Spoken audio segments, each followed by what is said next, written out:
Yo, what's going on, college football fans? Welcome back to the First and Long College Football Show. As always, I am your co-host Marcus, and I'm joined by my co-host and my cuzzo Mason. How you doing, bud? We're a little late to the party. Typically, we like to bring you guys our reactions on Saturday night, but we're humans too, right? I had to take my oldest son camping, do a little bit of deer hunting. Mason is serving our great country that we live in. Uh, that's what we do, man. We're raising kiddos. We're taking care of the old red, white, and blue. And you know what? If you don't know what's going on in the election this week, maybe don't vote. But if you have any idea of what's going on, I think you folks should get out there and vote. Let this be your reminder from First and Long College Football Show. Mason, what'd you think? It was a pretty good week of college football, man. We had some pretty surprising outcomes and just action packed. There was really the afternoon slate right on through the night slate was really entertaining football. Yeah, it was. I think there were four top 25 teams that lost to unranked teams this week. Seven total that lost in general. Three of those were to ranked teams, but it was an exciting week for college football, and I certainly enjoyed watching the games, and I'm going to enjoy breaking it down with you, Mark, and getting into what we saw and what we're going to see next week. We've got another really good slate next week of college football, and we're gonna be breaking down some of these I guess secondary key matchups, but we'll be going through a breakdown of Week 10, kind of recapping what happened. Then we'll get into our college football top 25 rankings, and then after that, we're going to discuss Michigan at Indiana, Mississippi State at Tennessee, Clemson, who just comes off the loss, going to Virginia Tech and taking on the Hokies. And then also Florida at Texas, which I think could be a pretty interesting game considering what we just saw from Florida. Obviously, DJ Lagway's no longer going to play in that game, but I think that the Florida's defense can maybe keep them in this football game.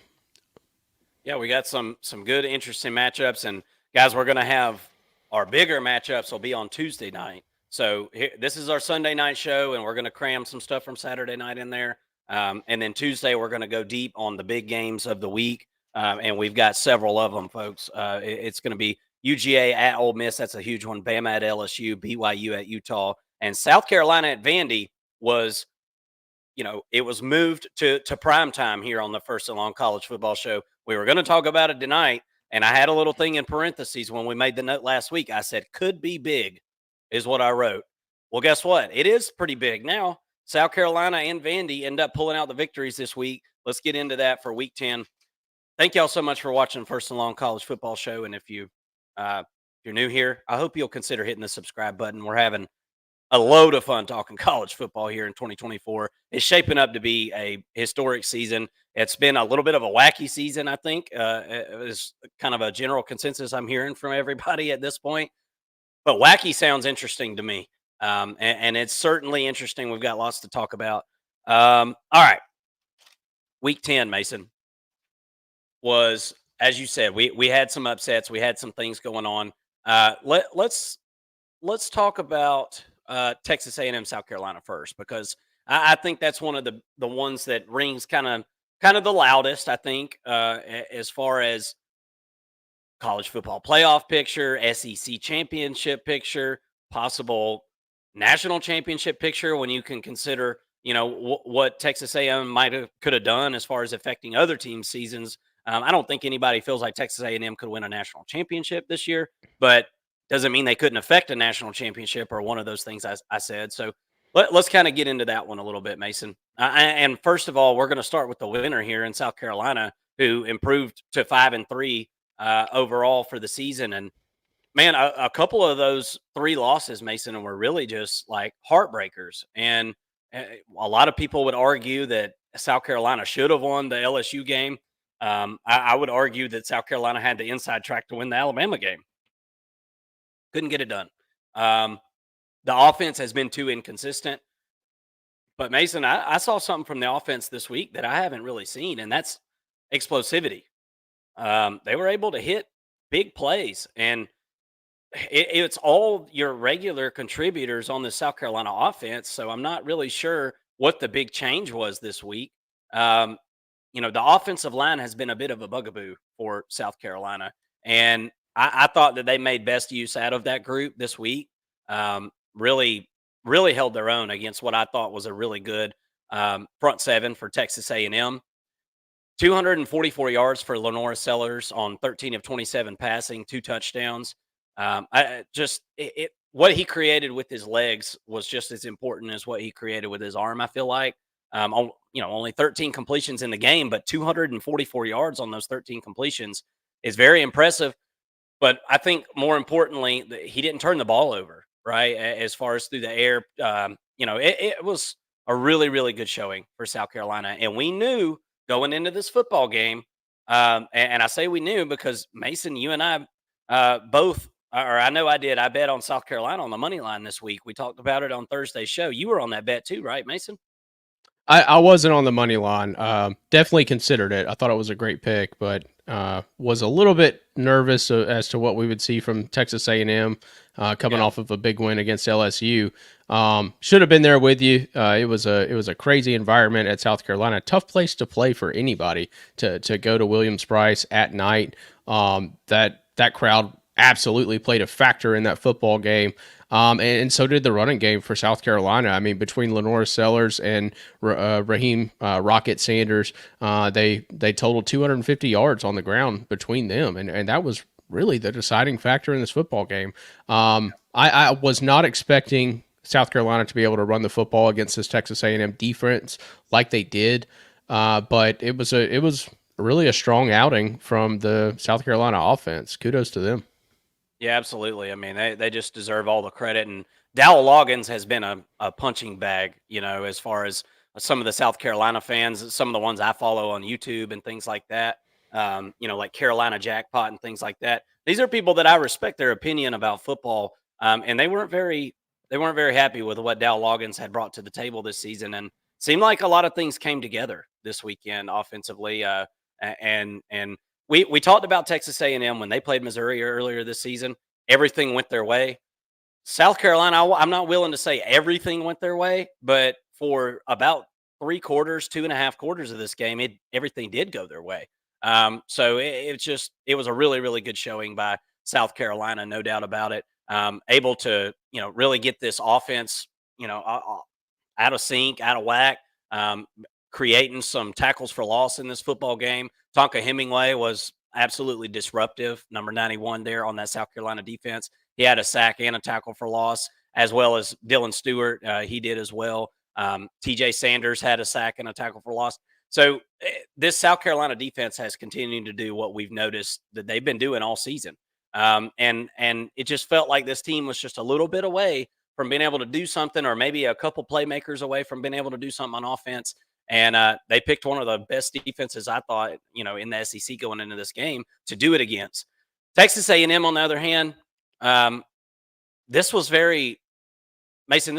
super predictable here, in my opinion. And I'll say that just because of the fact that I did take South Carolina on the money line on the show Thursday in real life. I won some money on that. And I felt like it was predictable because of the emotional victory and the celebration that's probably went on for Texas A&M. This is what this fan base and this team has been thirsty for, the success that they've had this season. And losing this game doesn't take anything away from that. Texas A&M is 7-2. They've got one conference loss, so Texas A&M is technically still in the running for a lot of things, right? And there's still a lot of football left to play for them. But I wonder at the quarterback position, if they've got a player that's going to be able to do something with this team this year, right? I don't doubt that Marcel Reed over time is going to be able to pick things up. Not everything he did was bad, right? But a costly interception, and the receiving pieces on this team, I'm just not super in love with either, Mason. Some of these guys are really good second or third guys on a team. We talked about Noah Thomas kind of emerging. Well, he had 2 catches for 24 yards. That's not gonna get it done. Cyrus Allen, a guy we talked about in the preseason, 3 catches, 40 yards. There's just not one guy on this offense that's when it's 3rd down and 8 and you need somebody to have the wherewithal to get to the sticks and make the catch. I don't see that guy yet. Maybe it's Terry Bussey next year. I don't know. And not to mention, Le'Veon Moss goes down. He only gets 2 carries for 8 yards in this game. That was a big hit for this offense as well. Amari Daniels did his best impression of Texas A&M running back room without Le'Veon Moss, but it wasn't enough.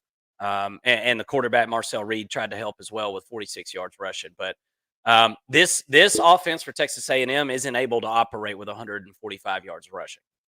That's really what this boils down to.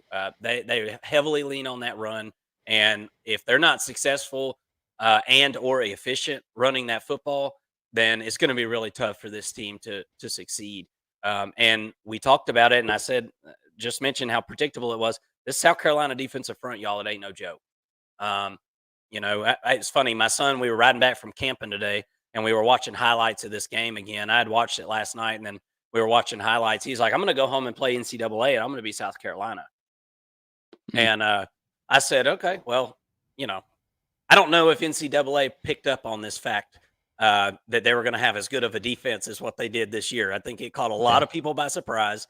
And I told him, I said, I don't know how great they'd be rated on the game, but they're a pretty doggone good team this year. And if they play offense like that, man, they're going to be pretty tough to beat. Anything else on that football game, Mason, before we move on? I try to shorten it up, but then I run my big fat mouth. Yeah, no, I don't really have anything to add. Heck of an offensive performance by a tough Texas A&M or against a tough Texas A&M team. South Carolina just had a great outing. Ultimately, they kind of put it all together for this game, and what a huge win for that fan base and for that program. And for Shane Beamer, seemed like one of the most complete games that I've seen South Carolina play since the end of that 2022 season, where they were able to beat Tennessee and Clemson to close that season out. This feels more like the South Carolina we were expecting to see in 2023. Now they're kind of showing that in a different way. I think in 2024, I thought the offense was going to be much better this year as well going into the year. Things haven't really clicked for them, but I guess they're happy to have a defense that they can lean on finally. And boy, they showed out this game. Yeah, absolutely. All right, let's talk about let's go to the ACC football, and let's talk about what we saw out there in Death Valley. I've seen, and of course, Louisville wins the game 33-21. I'm sure most of you know that by this point.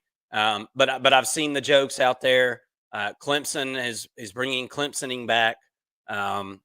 It's pretty ruthless out there. And look, this offense showed us glimpses of what we said this Clemson team had evolved from, Mason. We just talked about it last week. I picked the over in this football game and the number was so high, right? It was in the 60s, and I picked the over because we had talked about this Clemson offense turning the page, and that was just clearly not the case. And we've seen teams score a lot of points on Louisville now. It's not like this Louisville defense has been shut down all year. There haven't been a shutdown group. It was a good performance by Louisville's defense. I mean, you have to say that. But Clemson found themselves in a situation where Cade Klubnik was throwing the ball 56 times, Mason. That's troubling to me because while I do think that Cade Klubnik has turned a page in some aspect, I don't think this is the guy that you're wanting to put the ball in his hands to throw it 56 times. I think he's more of a field general type, right? And you would figure a couple years in this offensive system, he can direct people where to go. But, I mean, let's be real. This isn't Caleb Williams. You know what I'm saying? Why are we throwing the ball 56 times?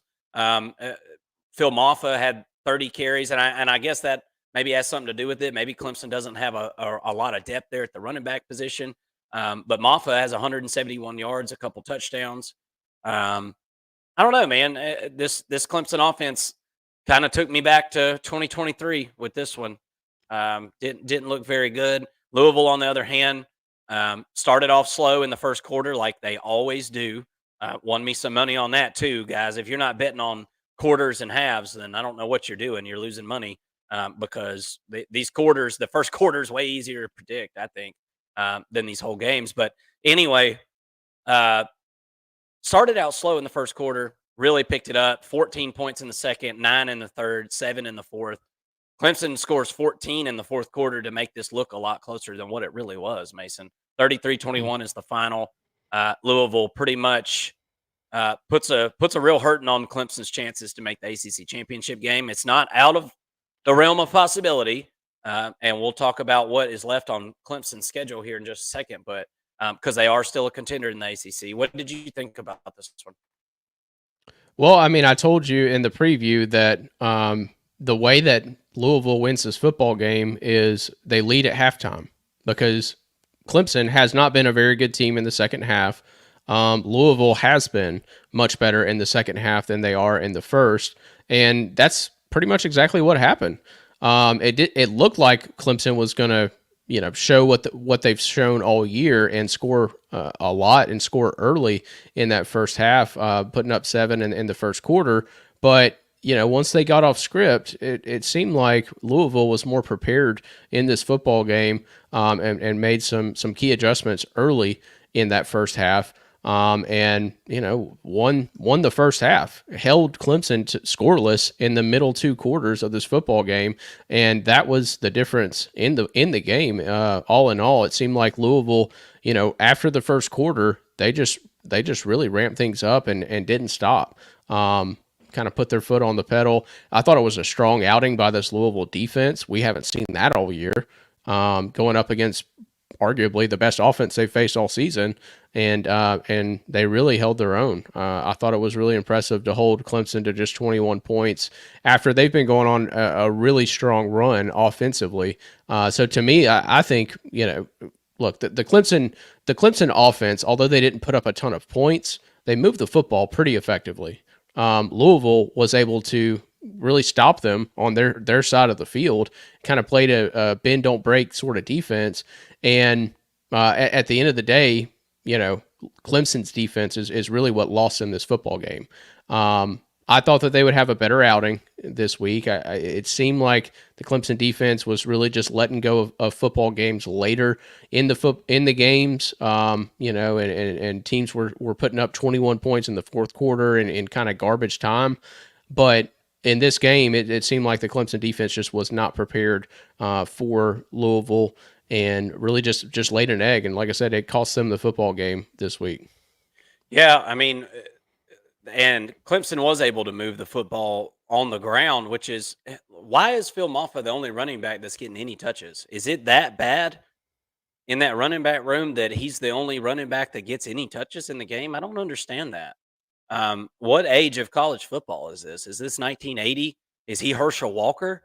While he did have Herschel Walker numbers in this game, I just don't really understand that. You've got to have, a 1A, 1B, or at least a 1 and a 2, right? And there was, where's number 2, right? I don't see it. Bill Maffa was Clemson's best offensive player in this game by far. Was able to catch a few balls out of the backfield, ran really, really hard. I like Phil Maffa as a player. And yeah, and look, let's give credit to Louisville special teams as well. Blocked a couple of field goals in this game. And boy, Coach Sweeney was some kind of hot in this football game just the whole time. Yeah. I don't know that I've ever seen a coach as fired up throughout the entire game. And I'm a Georgia fan. Okay. I have a coach that will push your quarterback, all but down on the ground. Right. So I know what fiery looks like. I see it every week. My son was laughing at Kirby Smart today or Saturday watching him. He said, "Oh my gosh, his face is red as a tomato." I said, "Well, I didn't even notice. I thought that was just his normal. That's just what he looks like. He's a football coach, right?" Dabo Swinney was ornery in this one, and it was just a hard pill to swallow, man. It was absolute beat down going into the fourth quarter, and like I said, Clemson kind of covered up their tracks a little there at the end, but painful loss here for Clemson, and it was at home in front of the home crowd. Now you got to go on the road to Virginia Tech this week coming up, and look, Virginia Tech. was a team that a lot of people picked in the preseason to maybe be a dark horse in the ACC. Things didn't really work out for them like that, but they've been in just about every football game. And there was a couple games there at the beginning of the year where they looked pretty bad, but I mean, they really had a chance to beat Miami, lost to Syracuse in overtime this past week. So we'll talk about that game a little bit more later. But then you got to go to Pitt on November 16th, Citadel at home the 23rd, and then you got South Carolina at home on the 30th. So no more bye weeks, right? You've got 4 games left. You got half a bye week. Let me rephrase that. You got the Citadel, but there's no breaks, and Pitt's going to be a tough game. At Pitt is going to be a tough one for Clemson, I think, and South Carolina is going to be a booger because with this Clemson offense and the way that they like to run the football, you can go ahead and cut them rushing numbers right in half that they got this weekend because they won't run the ball like that on South Carolina. It won't happen. So, and if you can't run the ball and Cade Klubnik's throwing 50-something times into that South Carolina secondary, they'll probably come away with some turnovers too because they're going to be putting pressure on him. So, still a couple speed bumps in the road for Clemson, Mason. And with this loss this weekend, I kind of dropped them out of my, projected ACC championship, in my head, my own thoughts here. It's not impossible. Like I said, there's other teams that got to play other games, but this was I think this was a dagger in the heart of the Clemson Tigers. And there's not a lot of teams on their schedule that they can hang their hat on, a win for, you know what I mean? So, who are you beating that's impressing a college football playoff committee, especially if you're not making it to Charlotte? You got to go undefeated and you got to do it pretty soundly. You need to beat South Carolina soundly there at the end of the season. I don't know, man. Doesn't look good to me. Anything else on this football game before we move on to another? No, I think we covered it and keep it moving. Speaking of the ACC, let's just keep it in the ACC, and let's talk about one of our other big games for the weekend. And we won't spend as much time on this because we don't have a lot of SMU fans or Pitt fans. SMU host Pitt, wins that game 48-25. Pitt scores 14 in the fourth quarter to make this one look closer as well. SMU is, they're the real deal. They had guys hurt in this football game. It's just next man up mentality. SMU, we've talked about it several times this season as well. They want it really bad. And I'm not saying Pitt didn't want it this weekend, but SMU's on a mission, man. And whenever you get a football team that believes that the world is against them, it's them against the world. It's SMU versus the ACC. Nobody said we could do it, blah, blah. It started off bad. We looked terrible.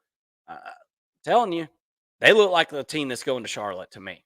They have one loss this year. It's outside of the conference. They're 5-0 in the ACC right now.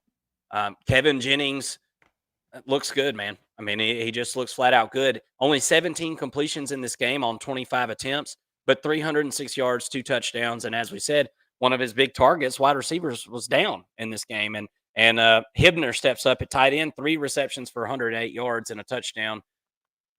And able to run the football in this game as well, something that some teams have had a little bit of issue with against Pitt. Did you get eyes on this one? I didn't watch a ton of this one. I had to go back and watch some of that today. But it was pretty much a spanking, man. There was too good of football games on to be watching a spanking, right?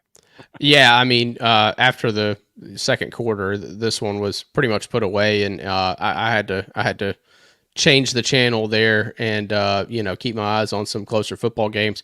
A lot of long receptions in this game.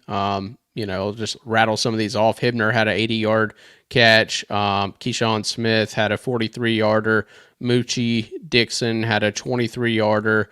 Roderick Daniels had a 25-yarder. So a lot of chunk plays by this SMU offense, who's without R.J. Maryland for the rest of the year. I thought it was a really impressive outing by this SMU team. And then on the ground, Brashard Smith has 23 carries, 161 yards, 2 touchdowns with another long play of 71 yards on the ground.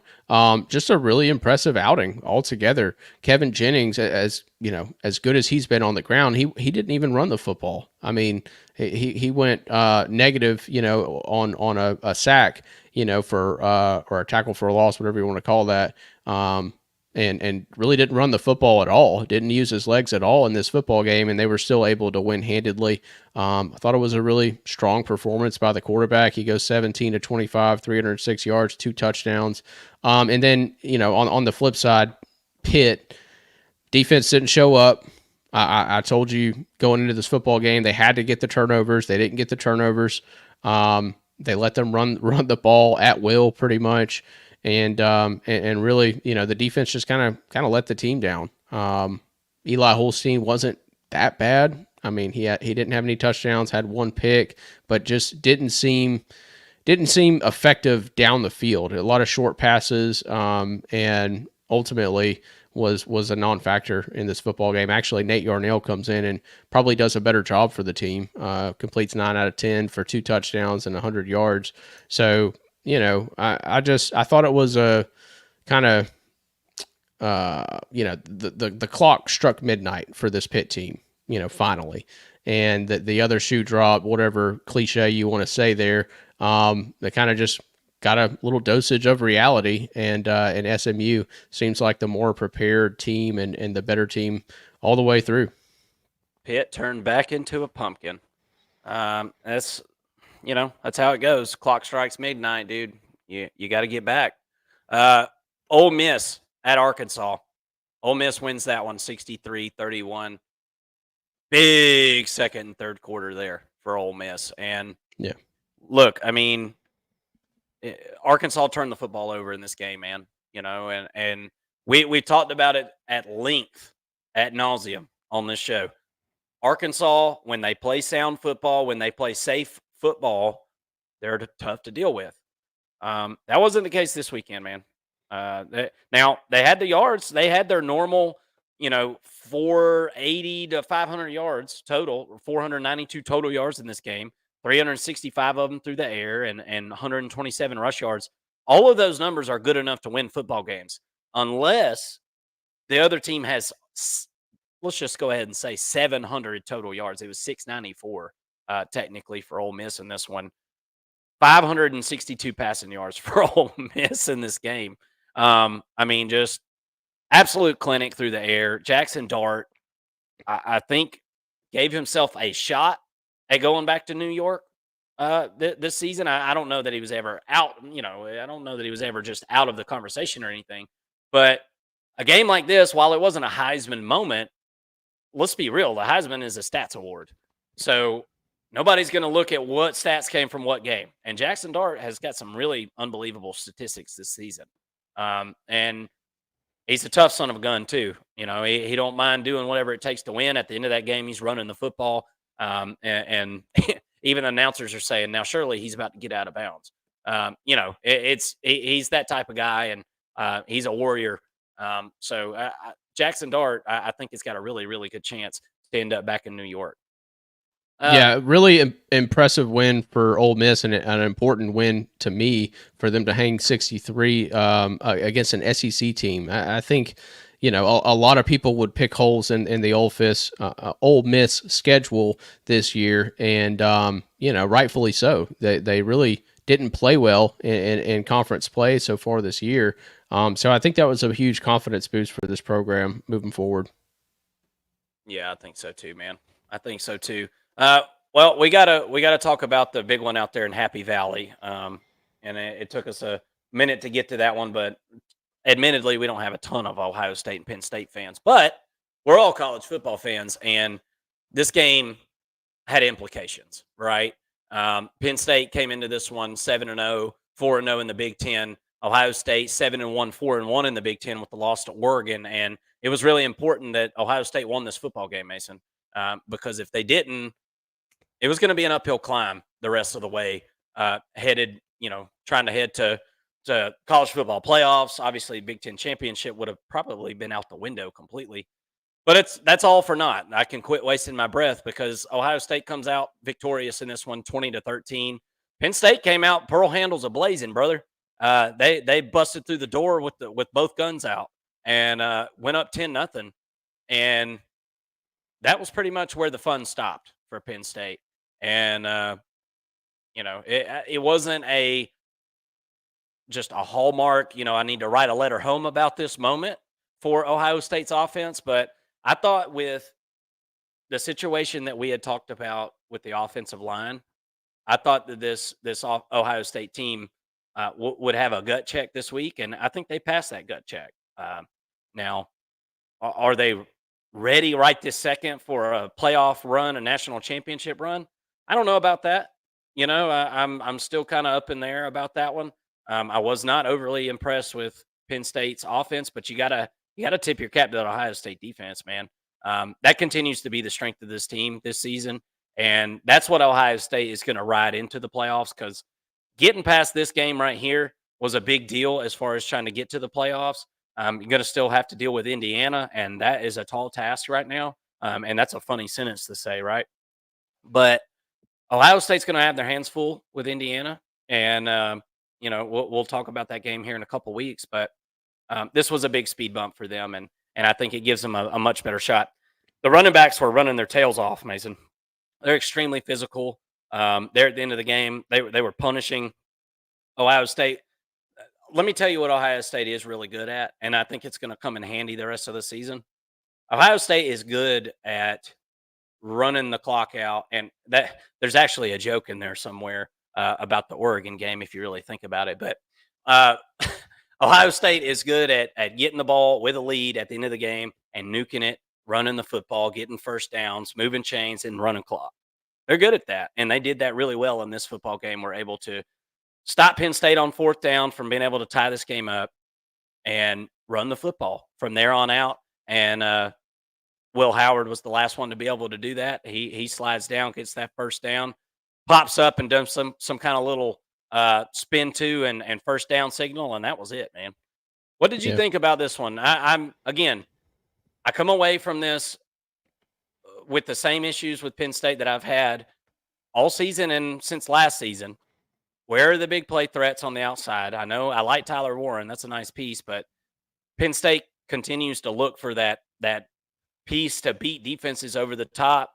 And Ohio State's defense left me, if it was even possible, they left me more impressed than I have been with them this season. It's a solid defense that I would put up against any defense in the country at this point.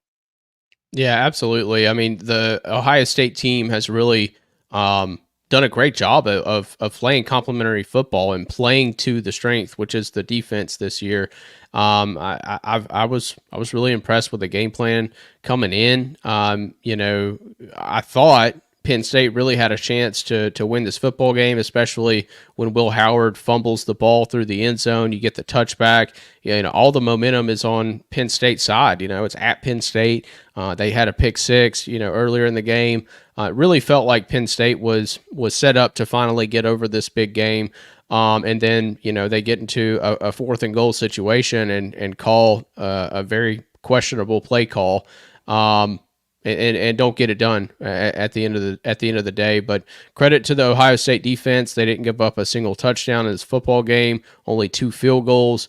Got the pick in the end zone. In the third quarter, that was a huge little turnover there. But I thought Ohio State played pretty good football all the way through the game, and this is important to build confidence for that tough Hoosiers team that is lingering there at the end of their schedule. That's going to be a really fun game to break down in a couple of weeks. Yeah, no doubt about it. Ohio State rushing 179 yards in this game. Judkins 95, Henderson 54. Both of them averaged over 5 yards a carry. No touchdowns for those guys, but no need, right? As Ohio State wins against Penn State once again, this time in Happy Valley. And it's going on 10 years, Mason, since we've seen Penn State being able to beat Ohio State. And we talked about it last week. We're going to have to see it before we're going to bet on Penn State, right? And I think that was a good call on our part, staying away from that, because it's proved to just be one of those speed bumps that Penn State can't really get over. It's kind of like Georgia and Alabama, except Georgia does have a win over Alabama in a national championship, so that's a little bit different story. But um, it's been an issue for this team, and it's ongoing. And James Franklin continues to own up to it. I like how this coach, he owns up to this type of stuff. He just, it is what it is. It's hard to beat Ohio State. It's not like anybody has had their number other than Michigan over the last few years. So um, another year, another big game, and Penn State doesn't come out on top. All right, let's keep it going here. Let's go Georgia, Florida, man. Let's go ahead and talk about that one, and then we're gonna talk about Kentucky, Tennessee, and then we'll just kind of ramble off some of these others. Iowa State went down this week, and so we'll talk about some others and close out the reaction portion of this. But Florida, Georgia, this kind of leads into one of our breakdowns this week, as Florida's going to be on the road at Texas. Florida came into the game 4-3 in this one, and 2-2 in the SEC. And if you look at Florida over the last few games, there's been, some could argue, some improvement. I think throughout the team, right? Big win over Kentucky, which Kentucky's been inconsistent, but Florida scored 48 points in that game. Took Tennessee to overtime the week before that. And in this game, took Georgia all the way to the fourth quarter. This thing was 20-20. Now, I think anybody who watched this football game knows why this one was as close as it was in the fourth quarter. Carson Beck is really struggling, Mason, and it's really concerning. It's really concerning to me. Not only is he struggling, and it's one of those things that I don't like his body language right now, Mason. That's never been something that I've ever said about Carson Beck. He's usually pretty even keel, and I won't say he lost his cool out there or anything, but I'm watching him struggle out there, and then he's going over to the bench every time he struggles, and he's sitting down on the bench, and he's throwing his head back, and it's just woe me, woe is me. And my thoughts are, you're making millions of dollars. Let's act like a professional. Okay. Let's go pump up the rest of your team. Hey, that's on me. Good blocking, blah, blah, blah. Here's what we're doing next time. It didn't seem like there was a lot of that, Mason. Carson Beck doesn't seem like a leader to me right now. I'm just going to be honest. And maybe it's the fact that he doesn't have a lot of confidence right now. He's thrown 10 interceptions over his last 5 games. I guess 11 technically, with the 3 that he threw in this game against Florida. Now, one of the interceptions this week was, interceptions like every quarterback has, right? It's kind of fluky. Ball gets tipped, defense catches it. But 2 of those, Mason, you got to give credit to Florida being able to mix up their looks. They dropped back into zone, a couple of times where I think Carson thought they might have been in man. I don't know. I'm not Kirby Smart here. I'm not a professional, but even Kirby Smart, I could read his lips as Carson Beck was coming to the sideline, and he said, "What was that?" There was one throw that he threw, and Kirby said, "What was that?" And I think it's wearing a little thin on Kirby as well. Now, there's no other quarterback to come in here and take Carson Beck's spot. This is Carson Beck's team, but I'm to the point now, Mason, where it's like, Georgia's season is going to either end with them hoisting a trophy, or it's going to end with Carson Beck throwing a pick. This team this offense is so reliant on that quarterback position this year. Don't have the luxury of a great run game, although Nate Frazier did have a nice day. But he's going to run till he pukes at practice this week for his bull crap, that he did in this game. So a lot to learn from this game. The craziest thing about all this, Mason, and I'll give you the floor on this one. Georgia has turned the ball over like 8 times in the last 2 games and has won those games by a combined 30 points. That is something unlike I've ever seen from a Georgia team, because if you're a team that runs the football and you turn the ball over 3 or 4 times in a game, you're not winning. So I guess that kind of proves my point. offense lives or dies with Carson Beck, and he had 309 yards. He made some great throws. Georgia moved the football great, but too many drives ended in turnovers, and it may be Georgia's demise by the end of this season if they can't get it straightened out. There's no appearance of it being straightened out at this point, other than the fact that I thought the wide receivers were more on the same page this game, right? I feel like the wide receivers have gotten a little better at selecting the routes. This was just straight up Carson Beck throwing into coverage, and it was ill advised. What do you think? Hey, you there, Mason? Sorry about that. I had to unplug my mic and forgot to unmute. But yeah, I think that there's something going on there with Carson. Got a little case of the yips, it seems like. You know, what I was impressed with is that he threw the interceptions and then he's back out there throwing the football, right? There wasn't any feeling like Carson was just shell shocked or anything like that, but he wasn't making a lot of the best decisions. I'm wondering if Georgia doesn't go a little bit more hurry up to maybe mitigate some of those poor decisions. Next week against Ole Miss, it may not be the best week to do it, considering they like to play fast as well. And then if you're not, extending drives and whatnot, then you're leaving your defense out there to dry. But nonetheless, in this football game, Trevor Etienne, he goes out. That was a huge loss for the running game and also in the passing game. You lose your safety valve there. You lose your best blocking running back, and it seemed like Florida was able to get enough pressure just to get Carson Beck off kilter enough to where he was continuously making poor decisions and throwing the ball into coverage. Outside of the mistakes that Carson made, which could end up costing them a game or two down the stretch here, when he's on, it's very fun to watch. I mean, when he's making the throws that we saw him make all last season, he's unbeatable realistically. But the bonehead decisions are going to cost him a big game if he doesn't get it under wraps.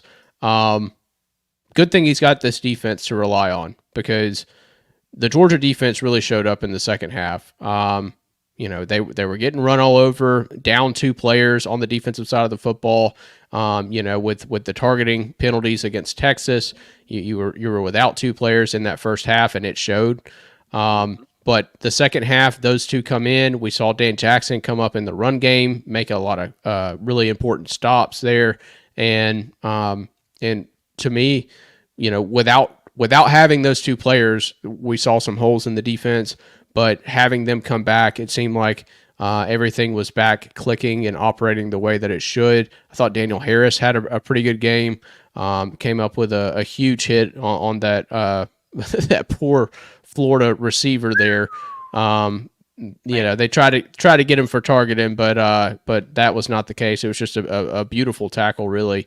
Aiden Warner kind of threw his guy into a collision there. But DJ Lagway goes down in this game. I don't know if Florida would have been in it with Lagway, with the way that defense was playing in the second half. I think that Lagway could have probably. I mean, obviously he would have done better than Warner, but I'm not sure if he would have been sort of the answer in this football game at the end of the day. But losing him is obviously a huge loss. It looks like he's probably going to be out for the year, if I had to guess. So you kind of have to hedge your bets now for Florida moving forward without having a key position, in quarterback. That they're pretty much without him. Now, if the entire team was healthy on offense, then maybe we're talking about a Florida upset here. But no Eugene Wilson in the football game either. No Montrell Johnson in the football game. Florida was banged up. The freshman running back stepped up and made some really good runs, I thought, against a tough running defense. But all in all, Florida did not have the depth to beat Georgia this week, and Georgia just made some really good halftime adjustments like they've been known to make, and come out with a win in a rivalry game. Yeah, absolutely. All right, let's rattle off these last ones, man. We'll go ahead and touch on Iowa State. Texas Tech goes ahead and knocks off Iowa State and gives them their first loss of the year. Texas Tech wins that thing 23-22. I didn't watch a ton of this one, Mason. I'm to be honest with you. Other stuff on. I'm gonna have to go back and watch this one tomorrow. I didn't have enough time to do it today, but moral of the story is, Texas Tech to start the season off. Texas Tech, I just was so unimpressed with this team. Somehow they're 6-3 and 4-2 in the Big 12. So, um, you know, eh, I didn't have that on my bingo card after the first couple of weeks of the season, after watching Texas Tech. So kudos to them being able to get it done. Um, just Iowa State not able to muster up enough points, man. 0 points there in the third quarter is kind of a black eye on that box score, and it ends up costing Iowa State in this one. Did you get any eyes on this one at all? Like I said, I'm gonna have to go back and watch it. Yeah, I was trying to pay attention to it. I thought Iowa State was going to end up winning, and kind of stopped paying attention to it late. I figured they would kind of pull away from that one, and that was not the case. Apparently, the Red Raiders came to play in this one and really showed out. I like the offense for Texas Tech. I was surprised that their defense was able to hold up this week against Rocco Becht in this offense, but. Credit to the Red Raiders for pulling out a big win. Yeah, for sure. It is a big win, and it certainly changes the complexion of the Big 12 picture. We'll kind of talk more about that as we update our top 25 here shortly. Tennessee able to pull out the win 28-18 at home against Kentucky. Still some questions, on this Tennessee offense. I don't know that all those questions are going to be answered this season with the first year starter and Nico. He played a good game. Don't get me wrong. 28 of 38, 292. It's just a couple things off here and there with this offense right now. And I have to believe that has at least something to do with Nico. And I think it's going to get straightened out. I just don't know exactly when. This team is a few minor things away from being able to score 40 in this game, right? But they just haven't been able to get over that hump this season. It's been the minor things, the minor details that have kept this team from being able to score like we've come accustomed to Tennessee scoring. But again, kind of like Georgia, Tennessee's got a really good defense, and they were able to rely on that and really, for the most part, shut Kentucky down in the second half of this game. Kentucky came out pearl handles blazing in this one. I didn't think Kentucky would be able to muster a whole lot other than maybe a field goal in that first half. They're able to hit a big run. It looked like Kentucky was come out to play right after a week where they got completely embarrassed the week before and giving up a ton of yards on the ground. Tennessee gets the win here, 28-18. That's the moral of the story. Tennessee's defense continues to win them football games. This is a nice look for Tennessee, and in different ways than Georgia, but kind of the same as Georgia. There's got to be some changes on this offense, just minor, improvements made, and I think this offense can do some pretty special things. We'll see where it goes the rest of the season, and we'll kind of talk about the SEC standings and things like that. As Tennessee being 4-1 in the SEC is obviously right there in the running, with no more teams in the SEC being undefeated in conference play at this point. And let's see, Indiana, Michigan State. We got to talk about our Indiana Hoosiers. Come on now. Rourke throws 4 touchdowns, and the Hoosiers beat the Spartans 47-10. First 9-0 start in program history for Indiana. They're 9-0, 6-0 in the Big Ten. Rourke came out, played with a glove on his throwing hand. Didn't matter. 19 of 29, 263 yards. As I said, 4 touchdowns. Not a career day for Ellison at running back, but again, Indiana's a wagon, folks.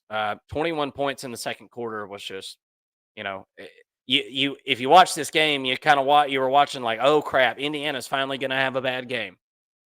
And then 21 in the second quarter, 12 in the third, 14 in the fourth. Honestly, that first quarter, was that the only quarter that they've been held scoreless this year? It may be. Yeah. That was definitely Indiana's worst quarter of football probably this year. But it wasn't long lived, and it shows good coaching and poise on this roster. A bunch of old dudes on here, man. A bunch of oldies as far as college football years are concerned, and it showed on the football field for sure. Anything on that one, and then we're going to talk Houston. We're going to talk the Cougars. Yeah. I think this was the first game that Indiana has trailed all season. So first time they've had to face adversity. So credit Michigan State. That they came out and had a good game plan going into this football game. But Indiana and the powerhouse program that they are with the Fighting Signettis, just too much to handle for the Spartans. Yeah, absolutely. Kansas State goes out to Houston and gets embarrassed, man. Kansas State continues to be a very inconsistent football team, right? They're just, and again, I think that has in this situation again a lot to do with the fact that you've got Johnson there that doesn't have a ton of experience, Mason. And it's not always crucial mistakes on his part, but sometimes it is, right? And he's just inconsistent. 2 interceptions. DJ Giddens only has 50 yards. That's a pretty good recipe for Kansas State losing a football game. And doesn't really make any sense to me, Mason, either. I mean, DJ Giddens is an NFL running back. I don't think anybody's arguing that, but I don't care what anybody says. This guy's an NFL back, and he got 17 carries. I don't know if that's enough. He's only averaging 2.9 per carry in this game, and just doesn't make a whole lot of sense to me. But that's what some of these football teams in college football will do to you, man. You leave you kind of scratching your head. And Kansas State's left me scratching my head a couple of times this year. 7-2 overall, 4-2 in the conference is Kansas State. We'll kind of have to talk about the playoff picture, the Big 12 conference championship picture here in a minute when we go through our top 25. Good on Houston getting the win here. They're 4-5, trying to work their way to a bowl appearance. Got to get a couple more wins, uphill task there, but they're 3-3 in the conference. Houston has played better than what people have expected this season. There's no real other way to put that. So good on Houston, 24-19 win over Kansas State. Again, that puts a pretty big hurting on Kansas State and their chances here. We'll discuss it in a minute. Army doesn't have Bryson Daly right in this game, so that was kind of a game time decision and caught me by surprise. But it's no matter because Army ends up winning 20-3. I assume that Daly is going to be back. I don't know the status of him right this second. There's an Army Notre Dame game coming up here in a couple of weeks that he'll need to be present and accounted for. So we'll see. What comes of that, but no trouble this week for Army as they're able to beat what the Army people online were calling the chair force. I thought that was funny. I like the whole button heads. That's a like an Army. What do you call it? Like a cadence call. We call them the chair force in our cadences. So pretty good little nickname there. Yeah. I don't want to I'm not an Army guy. Okay, so I don't know if I can even say chair force. Right. I was hoping Mason was going to jump in and say it, but no, I really like Army, and I'm really pulling for Army against Notre Dame later, in the season here, a couple weeks away. We'll see. Minnesota beats Illinois on the road this week. Minnesota's 6-3 and kind of sneaky 6-3, right? 4-2 in the Big Ten. Illinois, man, golly, just kind of crashing and burning here at the end of the season. They gotta have to pull the rudders up, man, and get this plane back up, in level. This thing's kind of crashing to the ground right this second. So, tough loss there to Minnesota at home. Yeah, not much else to say about that. I think that's about it. Is there something I missed, Mason? Duke and Miami. No. Miami beat Duke 53-31. This was a good game until the fourth quarter, and Miami pulled away. We're going to talk about Miami here in a minute with our top 25, but Miami's the best offense in the country. I don't think there's any doubt about that at this point. I, I got no reason to believe that they aren't. They got the receivers, they've got the quarterback, they got everything. They got the running backs and depth at running back at that with the two guys they've got. So best offense in the country. We'll kind of talk about it here in a second. And Oregon beats Michigan 38-17. Woo! We almost got in trouble, Mason. We got to mention our Oregon Ducks. Come on now, they're number one in the country, and let me just say, for good reason. Oregon is the best all-around team in the country. Kind of like I said with Miami, they're the best offense in the country. I think Miami's offense is better than Oregon's, but not by much. And Oregon is a much better all-around football team. Yeah, Oregon is no doubt. got it going on pretty much in all three phases right this second, and they are the definition of a team getting better as the year goes on. So, and Boise State gets the win over San Diego State, big win there on Friday. I actually watched that one. And Ashton Jeanty, 31 carries, 149 yards, 2 touchdowns. Tough son of a gun right there. Played hurt. I could tell he was hurt. And he's just a solid dude. Ashton Jeanty, if I had a Heisman vote, I would give it to him. I love that guy. Really enjoyed watching him this season. I like the man. I like the football player. I like everything about him. His approach to the game, his toughness. There's nothing not to like about Ashton Jeanty at this point. Really just a fun player to watch for sure. All right, guys. That was our reaction to week 10. Changing gears. That took us a little longer than what I wanted it to. So we got to jet through this top 25 because we're not going to be here all night. We got stuff we got to do tomorrow. Your boy got to get up and go deer hunting. Let's go. It's fall in Georgia. For some reason, it's still 60 degrees out there. I don't know what's wrong with the thermostat, but it's fall nonetheless. All right, top 25 time. You ready, Mason? Let's do it. Let's go. All right. We've got Arizona State sneaking into the top 25. Welcome to the top 25, Arizona State. I'm not going to go through details on that. Look, they got 2 losses this season. They deserve to be there. Go check it out. Check out what Arizona State's done this year. You probably haven't watched one game. I've watched 2, so I've got you beat. And they're in my top 25. South Carolina at 24. Look, there's no other 3-loss teams on here. So mad props to South Carolina. And I would love to put Vandy on here, but couldn't do it. South Carolina deserves it. Look at excuse me, guys. Look at South Carolina's losses this year. Should have beat LSU, right? Should have beat Alabama. They had one more in there somewhere. Was it Ole Miss? Whatever it was. South Carolina could easily have one loss right now, Mason, right? If they had an offense that was, had a pulse at the beginning of the season. They play offense like they did this past week in week 10. Watch out Clemson at the end of the season. South Carolina's coming for you. I'm telling you right now. Washington State at 23, they were idle this past week. So, but they've got one loss this season, right? And got a win over a Big Ten team. Check them out. I think they're where they deserve to be. Dropped Kansas State down to 22. They've got 2 losses at this point. Honestly, Kansas State is kind of lucky in the fact that, so many people have taken losses, right? There's just not a lot of undefeated teams left. There's not even a ton of 1-loss teams left. There's so many 2-loss teams. So Kansas State kind of just blended in with everything else that went on. But they lose to Houston, and they deserve to be dropped. Clemson as well. Clemson goes out and absolutely just craps down the back of their legs this week, right there on national TV in front of everyone. It resembled Clemsoning a little bit, Mason. I can't lie to you.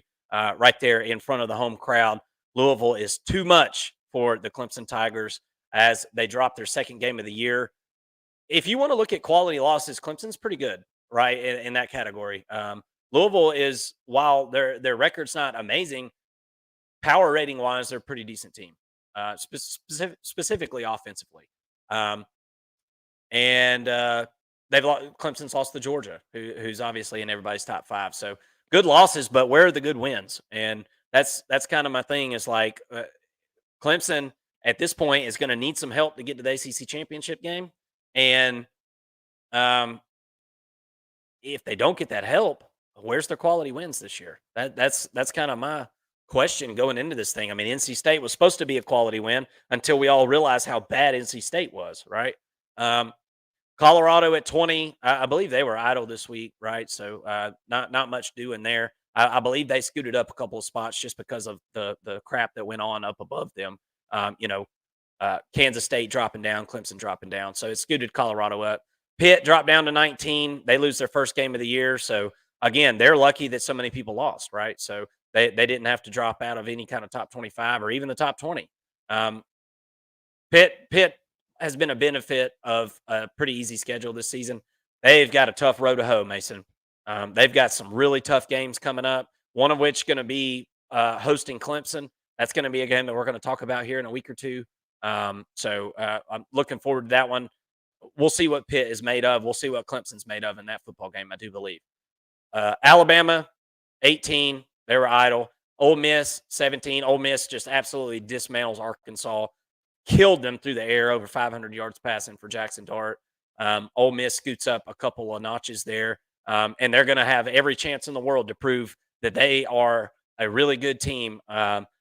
They just have a bad loss. Ole Miss's bad loss is Kentucky, who's won 3 games this year, Mason. So and it was at home. So that blemish on the record has kept Ole Miss down at 17. But like I said, Ole Miss hosting Georgia this week. We'll talk about that game on Tuesday here on the channel. So tune in live Tuesday, 7:30 p.m. for that. Ole Miss got a chance to prove that they're a top 5 or top 10 team. So, their story's not done. They've still got games that they can, prove it games, I guess you could say. LSU at 16, they're going to be hosting Alabama this week, Mason. That's going to be a huge night game. Ole Miss and Lane Kiffin were complaining last week about their, the Georgia game that they're hosting not being a night game. It's because LSU is hosting the night game there, right? And that's going to be a huge matchup. Can't wait to break that one down on Tuesday. I cannot wait to dig into that matchup.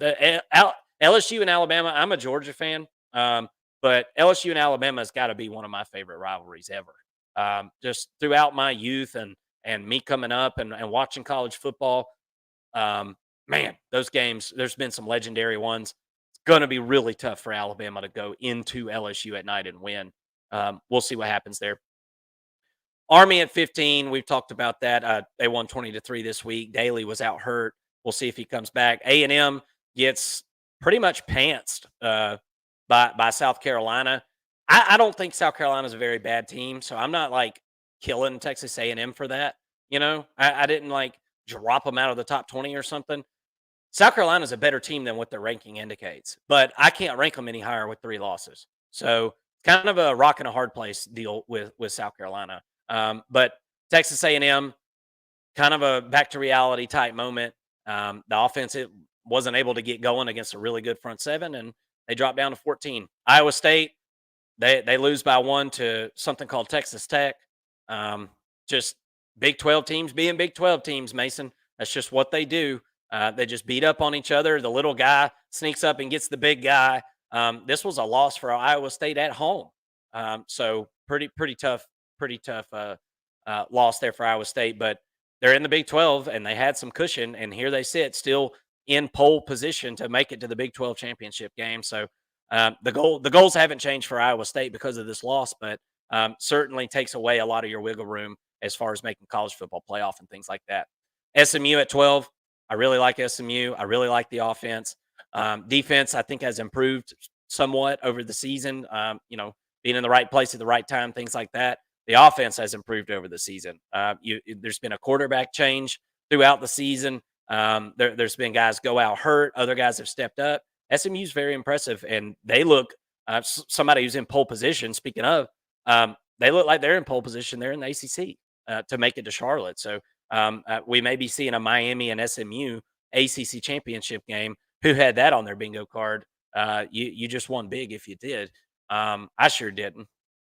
And then at number 11, we've got Notre Dame. I told you guys that Notre Dame wasn't moving up past 13. I guess I lied. But I didn't really have a choice, man, because whenever we flip this page to the top 10, you'll see, who won and who lost and things like that. And Notre Dame had to move up. They absolutely had to with the way everything shuffled around. So congratulations, Notre Dame. You've made it into my top 12, which is important because we're getting into college football playoff territory, right? We've got the committee coming out with a ranking uh, at the later this week, right? So we are right on the precipice of really starting to have those conversations of, all right, who is in position here to make something happen. And really, to do that, you need to look at these teams' schedules and who they've got left. Notre Dame's got Army left as one of their big games. USC left. I think Notre Dame is in a really good spot, and everybody keeps losing. And if Notre Dame gets to the end of the season and they've only got one loss to NIU, they're going to be in really good shape to go on to the playoff in a year where lots of teams have dropped games. So I think Notre Dame is starting to look better and better for that college football playoff every week that goes by right now. We'll see if they can keep it between the lines. What do you think about 11 through 25? Excuse me. Yeah, keeping it with Notre Dame, I think that not only are they winning, but they're winning decidedly. They're looking like the team we thought that they were after the big Texas A&M win on the road at Kyle Field. So I think you're absolutely right. If they continue to win and win out, the NIU loss just seems like an afterthought. And they will be in the college football playoff, and I think a pretty tough team for a lot of teams to beat. My only concern with Notre Dame is that they haven't really been tested, right? They don't have a big matchup on their schedule that you can point to and say, yeah, they got tested in that game. Obviously, once they get to the college football playoff, that they will have their biggest games of the year. SMU, they're in the driver's seat in the ACC. I mean, they've got a pretty favorable schedule for the remainder of the year. Could definitely win out, could make the ACC championship game, and could really give Miami a run, I think. I think that they're playing good enough defense right now, and offensively, we kind of know what they can do. Got to see if they can sustain the success without RJ Maryland moving forward. But really like where the Mustangs are sitting right now. Iowa State gets moved down fittingly, after a loss to Texas Tech. Speaking of Texas Tech, Colorado's got Texas Tech this week, and they've got the same record right now. So maybe Texas Tech is the team that's playing upset this year in the Big 12. Could give the number 20 team a little bit of a run here. Although I do think that Colorado should be favored in that game. They are favored by 3 points, but going to be a little bit of a nail biter, I think, for the Buffaloes in that game. Let's see. I'm just trying to kind of cherry pick some big matchups here, or some big teams here that you have ranked. Texas A&M. Look, I know they lost embarrassingly to South Carolina. That was a tough road environment for them. Tough spot for a freshman quarterback to play in. Defense didn't really show up in that football game, but Texas A&M is still sitting atop the SEC with only one loss.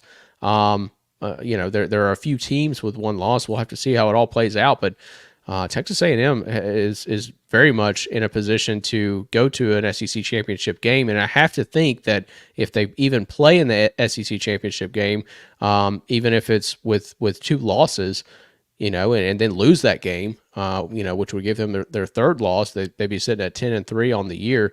I have to think that they're in the playoffs at that point.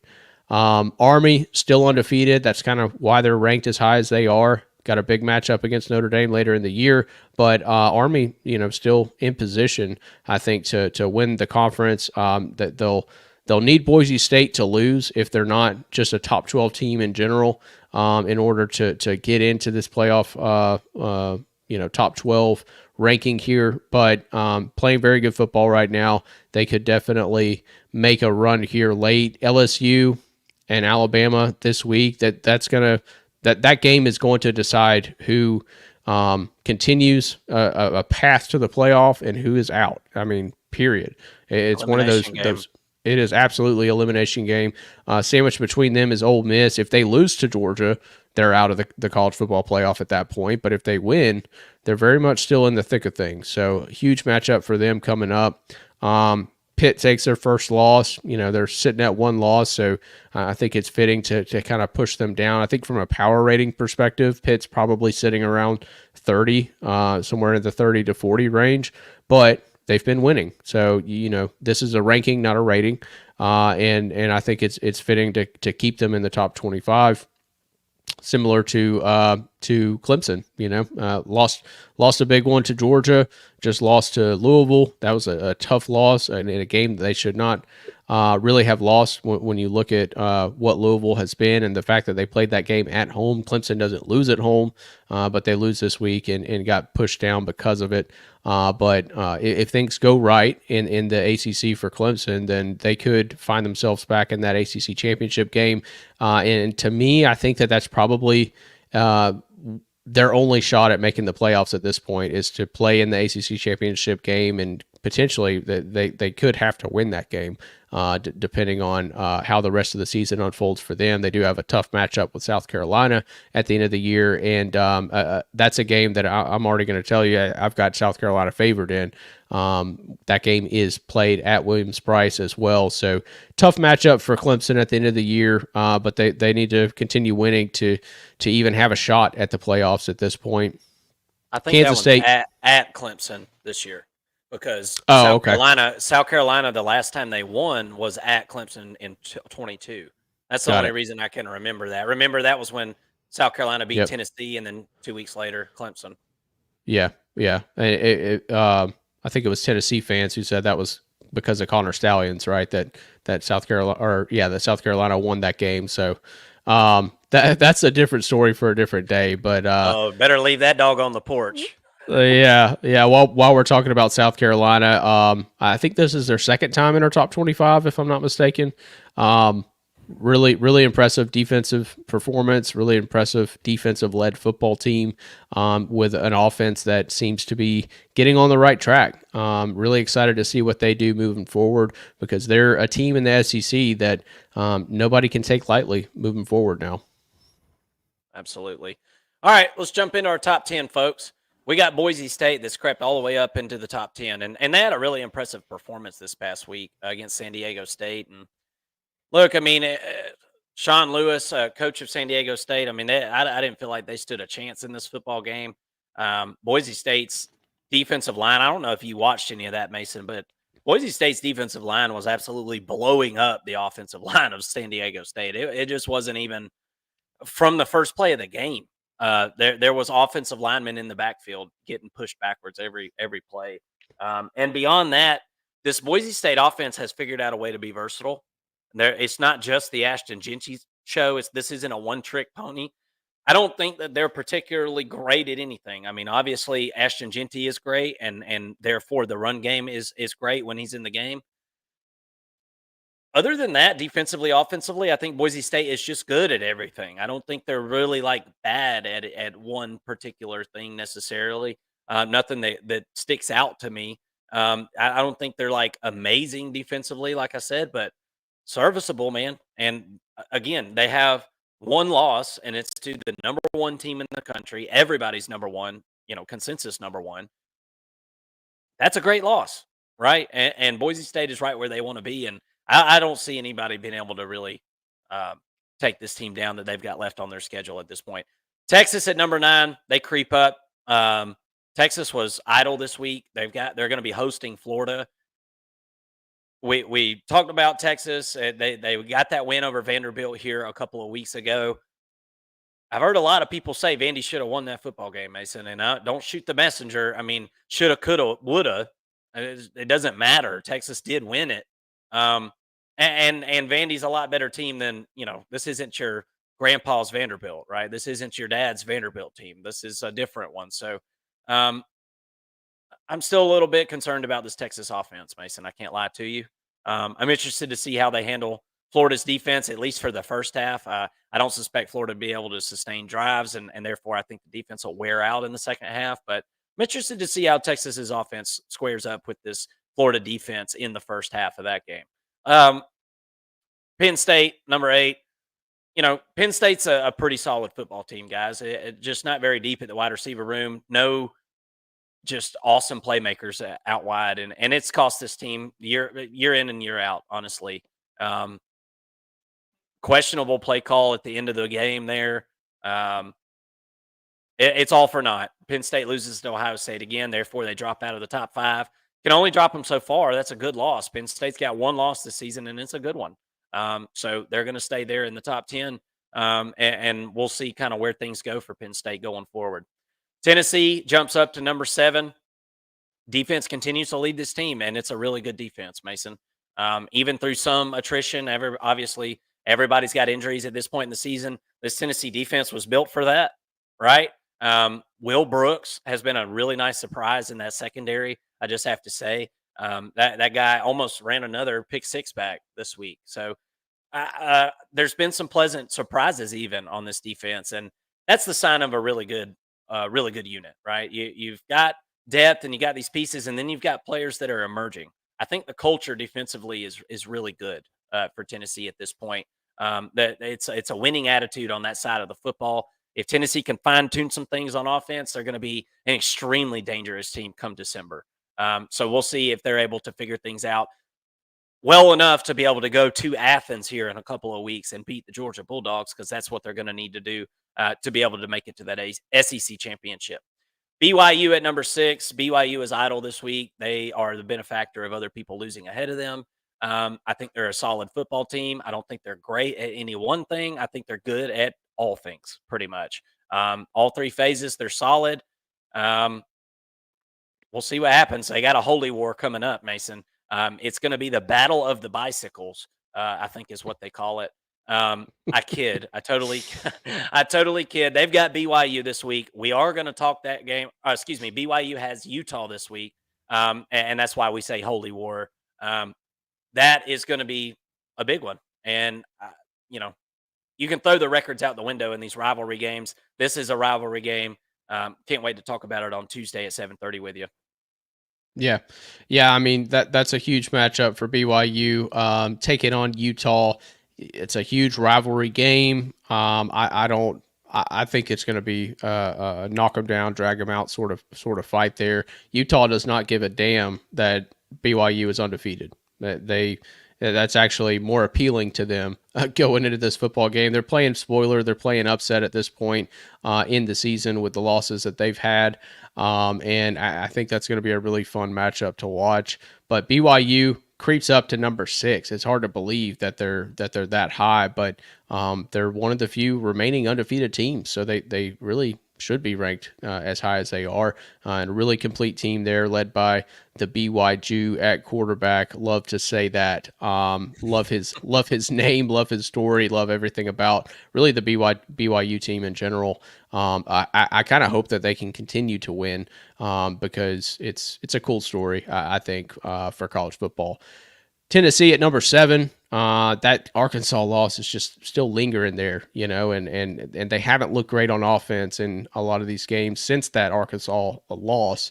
But they've got everything out in front of them. They've got one conference loss. If you beat Georgia, you got a chance to go to the SEC championship game. Certainly bolster your chances of making the college football playoff. But can the offense get going? That's the biggest question for me. Love the defense, love what they do on that side of the football, no question about it. But still have some concerns for the offense. We'll see if they can get that right. Penn State at number 8.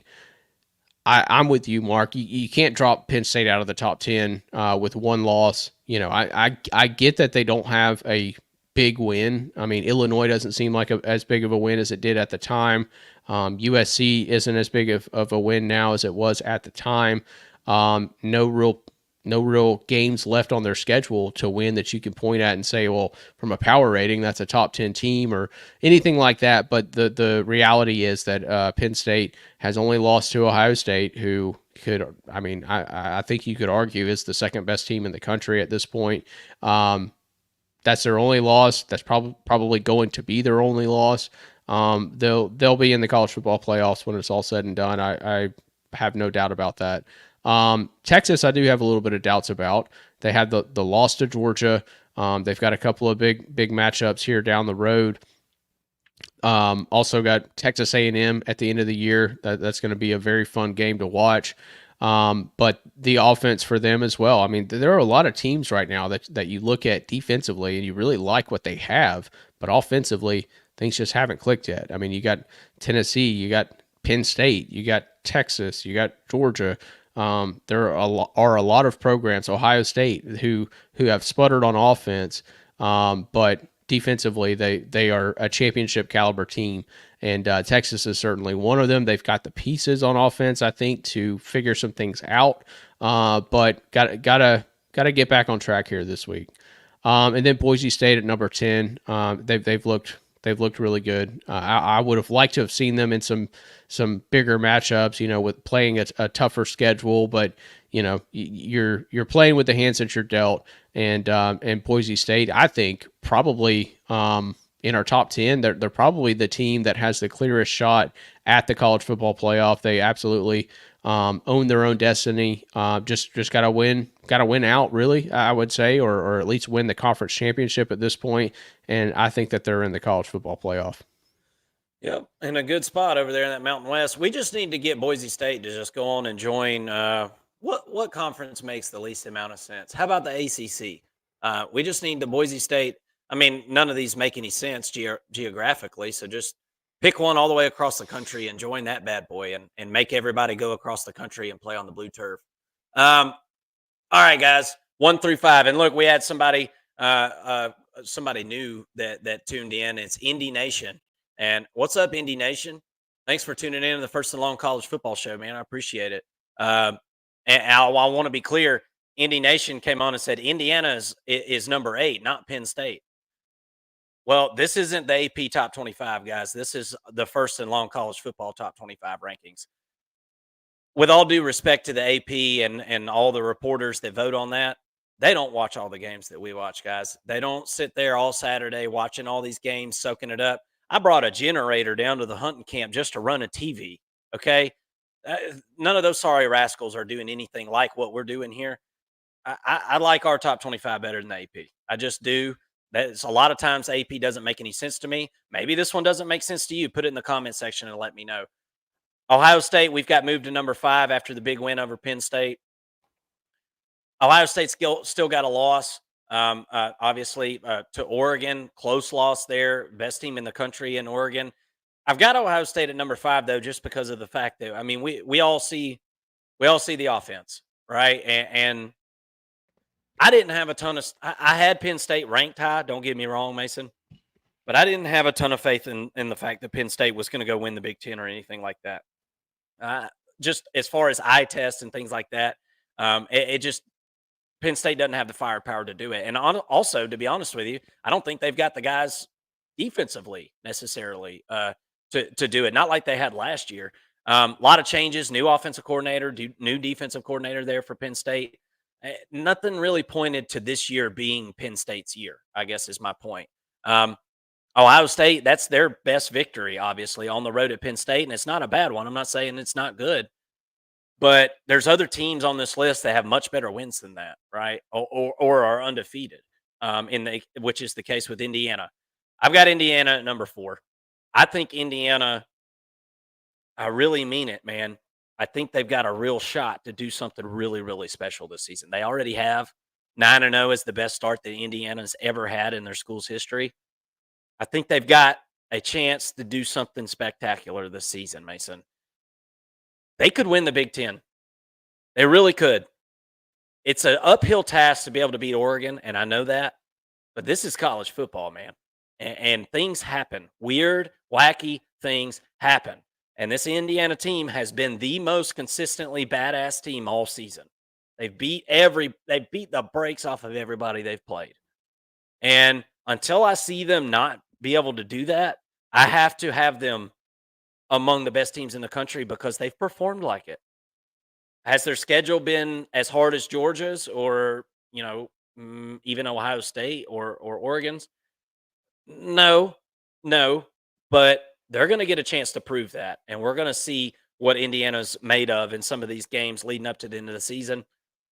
I just think this team's really special, man. And they're a veteran-led group. We'll see what they can do. Really, really like Kurt Signetti and Curtis Rourke and all the guys that have came over from James Madison. Really impressive group. And they pressed again this week. They won me money again this week. If you're not betting on Indiana football to beat the spread, then you just don't like money. You just don't like money. Georgia at number 3. Georgia's defense has got them ranked where they're ranked. Let's just be honest. Georgia's offense has been very much hit or miss from play to play. We see Georgia consistently get a lot of yards in football games. You can subtract the Kentucky game out of that, and less yards there, but 400 or 500 yards a game. But Georgia has sputtered in the red zone at times. Georgia has turned the ball over, particularly Carson Beck has turned the ball over way too much. Carson Beck has 11 interceptions this year. He had 6 all of last year, right? So now he is on pace to have more touchdowns and throw the ball a whole lot more attempts this year. So you read into that what you will. But Georgia's season will go as far as this offense will take them. Georgia's defense is legit. But if Georgia would have been playing a Indiana or a Miami or an Oregon or an Ohio State this past weekend, they'd have lost that game because the defense would have been wore slap out by the second half if they were playing an offense that was really dynamic. I wouldn't consider Florida's offense to be that. So Georgia was a week removed. I'm glad Georgia didn't play Ole Miss this weekend, right? As a Georgia fan, because Ole Miss would have beat Georgia's brakes off this weekend. But that wasn't the case. Georgia wins the game by 14 somehow after turning the ball over a million times. We talked about it in our last video we did. Georgia's turned the ball over 7-8 times in the last 2 games, and they've won those games by a combined 30 points. I don't know how that's even hardly possible, man. That defies all logic and laws of college football as the way I know it. Miami at number 2, the best offense in the country. I don't know any other way to describe Miami. They're the best offense in the country. Not particularly a great defense, but I can't lie to you, brother. Maybe not quite as star-studded, but this Miami team reminds me of 2019 LSU in certain ways. Are they playing as hard of a schedule? I don't think so. But the defense is just good enough to be able to get the wins and hold teams at bay in the fourth quarter or whatnot.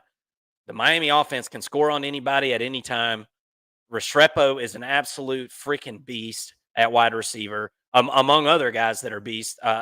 Martinez, running back, Fletcher at running back. I mean, this team's just loaded, and that's not even to mention Heisman candidate and probably front runner Cam Ward at this point. The only thing that could stop Cam Ward at this point is the fact that Miami hasn't played a bunch of marquee games. Therefore, there hasn't been Heisman moments. But as I told you guys, that Heisman moment thing is just completely overrated. It's about the stats. And Miami, unless you're on a team that loses 3 or 4 football games, and that's not going to be Miami if you haven't been paying attention. They're undefeated. And at number 1, Oregon is the best team in the country. There's no other way to slice it. Are they going to be tested the rest of the year? I mean, I don't really know, man. It doesn't look like it to me, not in the regular season anyway. There's going to be a test in the Big Ten championship game, right? Whether it's Ohio State in a rematch, whether it's Indiana. Be honest with you, I'm most interested in seeing Indiana in that football game. I just be honest with you. I really want to see Oregon and Indiana square off. But I think Oregon obviously has the edge there. I think they'd be a favorite in that football game, and I think for good reason. Oregon's the most well-rounded football team in America right now, and they've got the highest ceiling in every position group and unit. They're playing 3 complete phases of football right now. They're the king. They're the kings of college football this year. And I want to say something too. I heard somebody else say this, so I won't take full credit for it, but it's a good point. Oregon fans, I just want to apologize to you. And not on behalf of the First and Long College Football Show, but on behalf of college football in general. We're going through a season right now where everybody and their mama is saying, well, there's no elite teams. There's just no elite teams because Georgia doesn't look elite on offense, because Alabama has looked discombobulated at times, because Oklahoma is terrible, because Michigan is terrible. That has nothing to do with Oregon being elite. Oregon is elite. I'm here to tell you right now. Oregon is elite, and they're one of the few teams that I can say they're elite in all facets of the game so far in 2024. And we all remember what happened in the beginning of the season, but most people have forgotten about that at this point. You can talk to me about Idaho all you want to, but week one might as well have been last year at this point. Oregon's the best team in the country, hands down. There's no argument. They've been our number one since they beat Ohio State. And that's that. What do you think about 1 through 5, brother? Well, first of all, I completely agree with you that Oregon is head and shoulders above the rest of college football in a sense of what they've been able to do in an undefeated season, the adjustments that they made on offense to kind of turn things around and right the ship, beat Ohio State. It's been a really impressive season by the Ducks so far this year. But going back to another point, could we possibly get an undefeated Oregon going up against an undefeated Indiana? Game played at Indianapolis, in Indiana's home state. Oregon has to travel all the way across country, and we've seen what that looks like for teams so far this year in the Big Ten in particular. When a team has to travel that far, what sort of outing you see from that team. Can Indiana win that football game? I think that they can. I think that things would be there would be a lot of external factors that would sort of favor the Hoosiers in that matchup. Indiana's got to get past Ohio State before we're talking about an undefeated season by them. Oregon's got a few more games to win. I think that they will win out. But what an interesting thing to think about at this point. Oregon, number one, I think deserved. Miami, I completely agree with you. Number one offense in the country. They can score on anybody. Absolutely. Totally agree with you there. Still have some holes on defense. I don't think at this point that those holes are going to be fixed by the end of the year. It seems like the secondary is just not that great, and the defensive line probably isn't quite as good as what we thought that they were. Maybe more of a pass rush defensive line than they are a rush defense. And but that can win you a national championship. They're playing good enough on defense, I think, to keep them in football games. The offense certainly can put up 50 on just about anybody in the country, I think. So Miami at number 2, I think, is very fitting. Georgia at number 3, kind of the opposite of Miami. A really good defense that can disrupt a football game, with some good packages, and obviously probably the best defensive personnel in college football. Maybe Ohio State has something to say about that, but Georgia's offense is just absolutely mediocre. No real playmakers on the edges. Nobody to kind of just dump the ball off to. No Brock Bowers or Ladd McConkey. We've all heard that a million times this year. I think that the offense is just mediocre. A banged up running back room doesn't help. They're not running the football very well. This Georgia offense is going to limit them this year, and it's a big reason why I can't really see Georgia winning a national championship at this point in the season.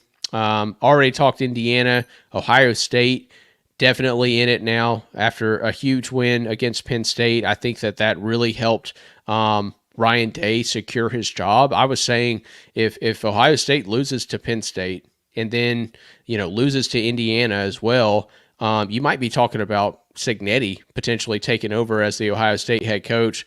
No idea, I don't have any basis for that, but it's kind of a vibes pick, I guess I would say. But Ohio State and Ryan Day win that football game. There was a lot more pressure on him in that football game than there was on James Franklin with the $20 million roster and whatnot that Ohio State has. We said that going into the season that I think what I said was when they brought in all these players, they brought in Judkins, they brought in Downs, they brought in Will Howard, got the center from Alabama, and other players in the transfer portal. I said, Ryan Day might as well have just turned around and lit his own seat on fire, because he put himself on the hottest of hot seats by making all these moves, and it better work. It doesn't necessarily have to lead to a national championship, but they probably need to make the national championship game, or at least make the semifinals for him to keep his spot there in Columbus. Great win for that program. Great great win for Ryan Day, but the war is not over for Ohio State and these Buckeyes. I like them at number 5 though at this point in the year. Yeah, Indy Nation just commented and said Signetti will have a huge buyout to keep him at Indiana. And boy, I'm going to tell you something, Indy Nation. With the way things are shaping up, everybody's going to want Signetti. I mean, watch out. The Florida Gators will be done, bought their coach out and give him $100 million contract. I mean, they're about, which I don't believe in these $100 million contracts. I really don't. I think they're part of what's ruining football, honestly. But everybody's going to want a piece of that. So it better be an ironclad contract. Me and Mason talked about this earlier this year because we've already heard, and I think they're unsubstantiated claims, but we've already heard rumors that Signetti, that Florida wants him, right? And Signetti seems like the type of guy to me that would be like, nah, my work's not done here yet. You know what I mean? Like he seems like a type of guy. I mean, because let's be honest, Indiana winning a national championship. I mean, it's a shot in the dark, like it is for any team. I mean, you got to have some luck on your side. And while I think they're a really good team, it's hard to win a national championship. So we've talked about Georgia. We don't know that they can win one this year. But if this team goes on to do something special, like I think they are, man, gosh, everybody's going to be after that guy. And I think for good reason. He's one of my favorite coaches right now. And if you don't know why, Google him. How about that? Signetti is not about the money. I hear you, man. I hear you. There's been lots of people who have said they're not about the money, and then the money comes a knocking, right? And it's generational money, and it's setting your kids up and their kids and their kids. You know what I'm saying? And yeah. So it's easier said than done. But Indiana, let's talk about that. Indiana's got all the money they need, right? They're in the Big Ten. They got the biggest TV contracts. They got the biggest yada, yada, yada. They ought to have plenty of money. Yeah. They make more money off of TV contracts than Florida Gators do, right? So theoretically, it really, to me, I could see, I understand Signetti's not about the money. Definitely agree with you there. I think that he wants to bring Indiana to national championship contention. What if he's not able to do that? Right? What if he's not able to take this momentum in this season and spill it over into recruiting and have a top 10 recruiting class? That's my question. At some point, does the Indiana program inhibit him in some way with resources and when it comes to recruiting? I mean, let's be honest. The only reason we're not talking about Indiana as a number one team in the country right now is not because of their schedule. It's because of the personnel, and they haven't recruited like a top 10 team. But X's and O's, yeah, they're the best in the country, I think, at this point.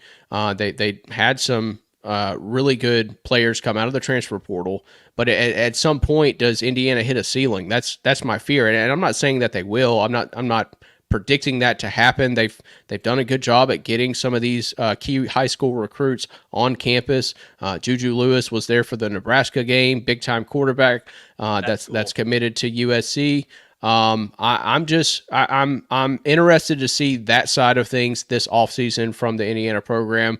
That's what's going to keep Signetti there. Not a huge contract or anything like that. I think what he wants to see is the booster step up in the NIL pool and get the recruits in on top of the transfer portal players. And that's going to be what Signetti wants to see, is a culture being built of recruiting, winning national championships, winning Big Ten championships, and being competitive, making the playoffs year in and year out. But if he doesn't get that in year two, I think he might start looking elsewhere, just because he wants to win more than anything else. Yeah.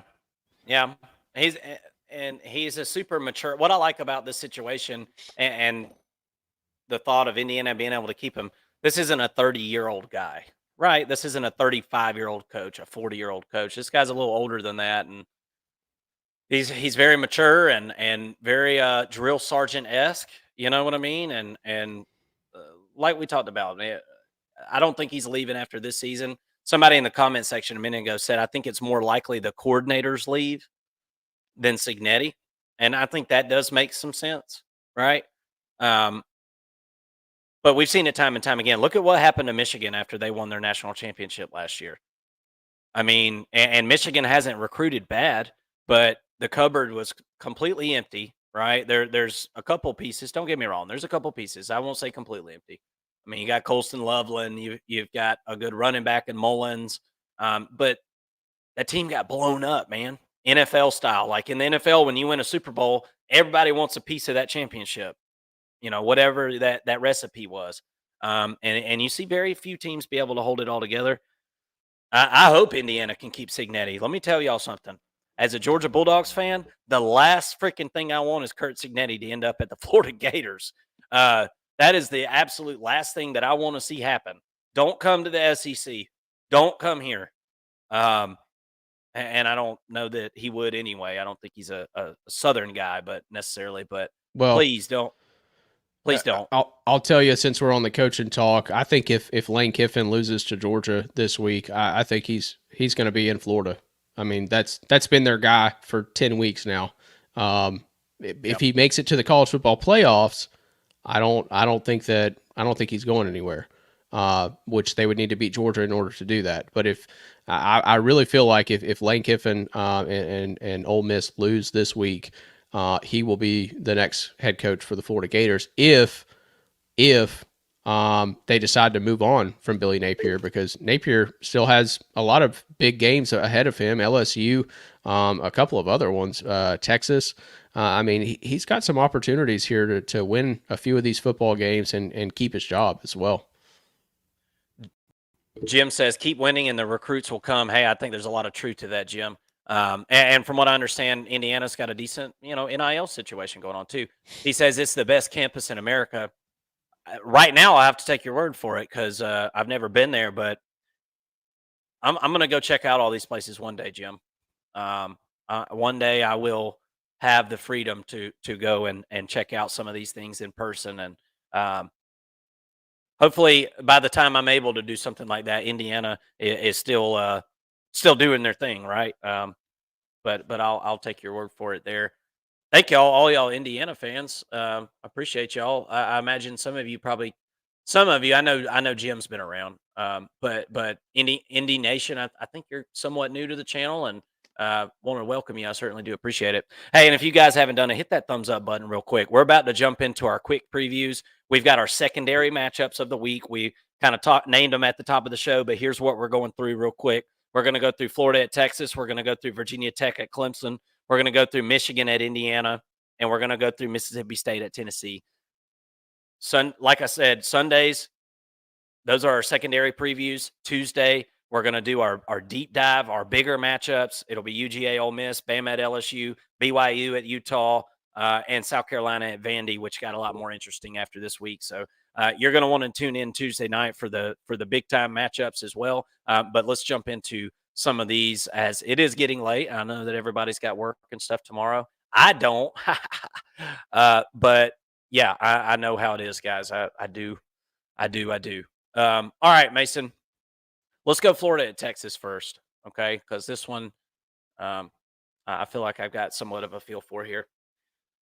Florida at Texas, it's an SEC matchup.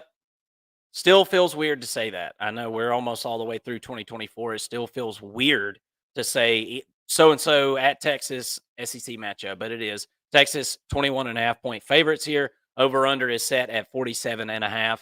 Vegas is telling you something with this line, and what they are telling you is that Florida has got a quarterback problem, and it's not good. You've got your top two options at quarterback have went down, presumably for the season. I know Graham Mertz has fully just retired from football at this point.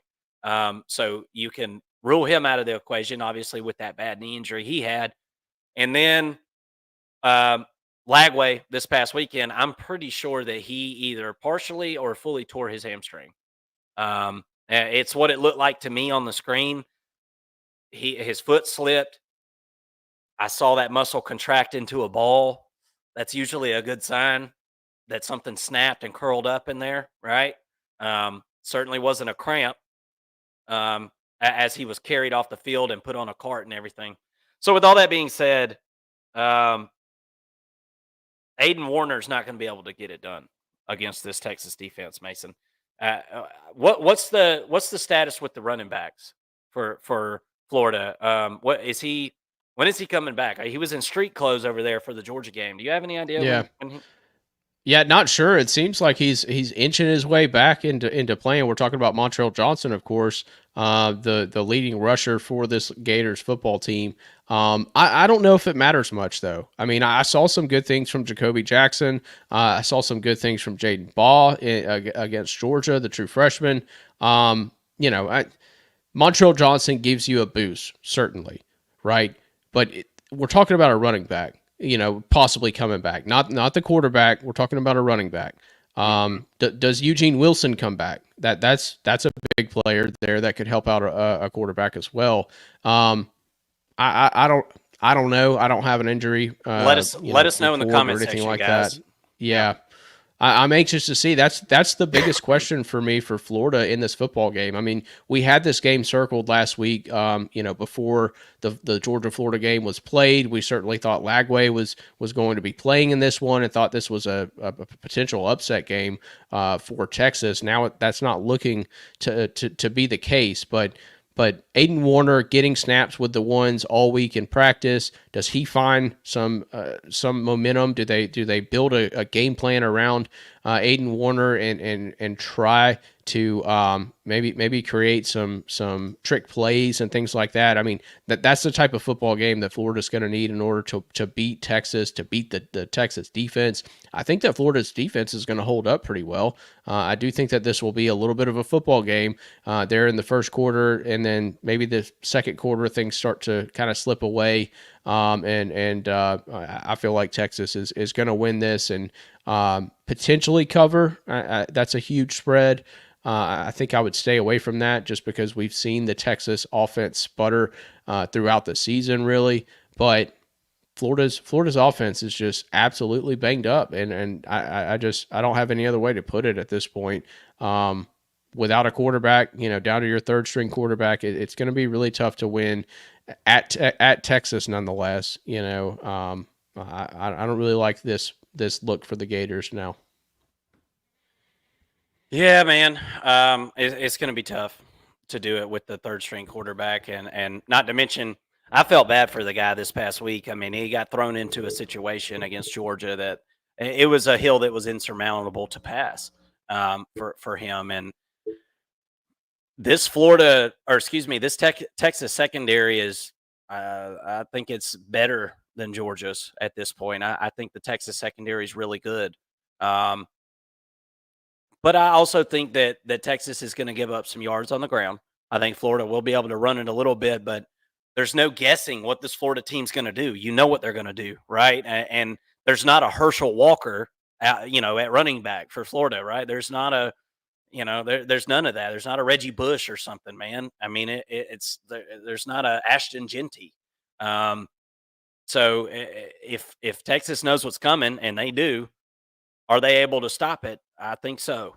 21.5 is a big spread for a conference game, but in this situation, I think that it's adequate and necessary. I think Texas definitely wins this thing by at least 3 touchdowns. I wouldn't be surprised if they're not able to cream Florida pretty good there in Austin, as it will be a home game for Texas. All right, guys. Thank you so much for hanging in there. Y'all let us know what you think about that one. Let me make sure. Yeah, I was just making sure we didn't have any comments on that one. Double O'Neill said bucket list, see a game in every stadium. Dude, that would be unbelievable. I mean, every stadium's a stretch. Maybe every stadium in the Power Four or something like that. But I mean, there'd be some ones outside of I want to see Boise State. I want to see the Blue Field in person, right? There's a lot of different stuff I'd love to see. The college football, if you really think about it, of any league or any sport, probably the hardest to go see every stadium, right? Because there's just so damn many of them. But it would be a whole heck of a lot of fun to do that. Maybe one day, Mason. Maybe one day we gotta get our first and long. We gotta get our money up, dude. Yeah. we Big need you time. guys to share the channel a little bit more, and eventually we can we can do that. We can start with That's the in SEC, start with the SEC, stay closer to home, get those long drives out of the way, and then once we're jet setting, we hit up the Big Ten. yeah. Stay on the East Coast mostly. A few West Coast stadiums there at this point. And then work our way to the Big 12 and eventually the Pac 12 and its resurgence. Yeah. We'll see. Yeah, for sure. And we'll just have to hit you guys up individually all across the country as you guys are scattered all over the states. We'll just have to come stay at y'all's house, right? And just take turns at y'all's house every week and save some money, man. Um, that would be a lot of fun. We dream, and we're allowed to. All right, Michigan at Indiana. Let's do this. Big Ten matchup. Michigan is going on the road to face the Hoosiers. And it's the baddest, greatest, awesomest form of the Hoosiers that we've seen in a long time. 9-0. They're 14-point favorites here. What good reason do I have to stop betting on Indiana now? And I'm talking about this from a betting perspective. I mean, this team covers every single week. The over-under is set at 48.5.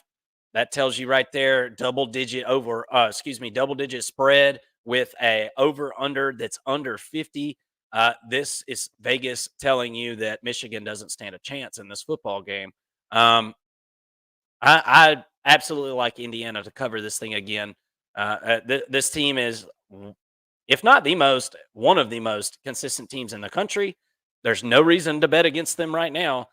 Michigan, while I did see some things, let me just say, Davis Warren this past week made some throws that were pretty unbelievable in that Oregon game. Now, it was covered up by the fact that Oregon totally spanked that ass. But let me tell you something. There was some throws that it was like, okay. And this guy don't need his feet set either. That was kind of the weird part. I always watch quarterbacks' feet.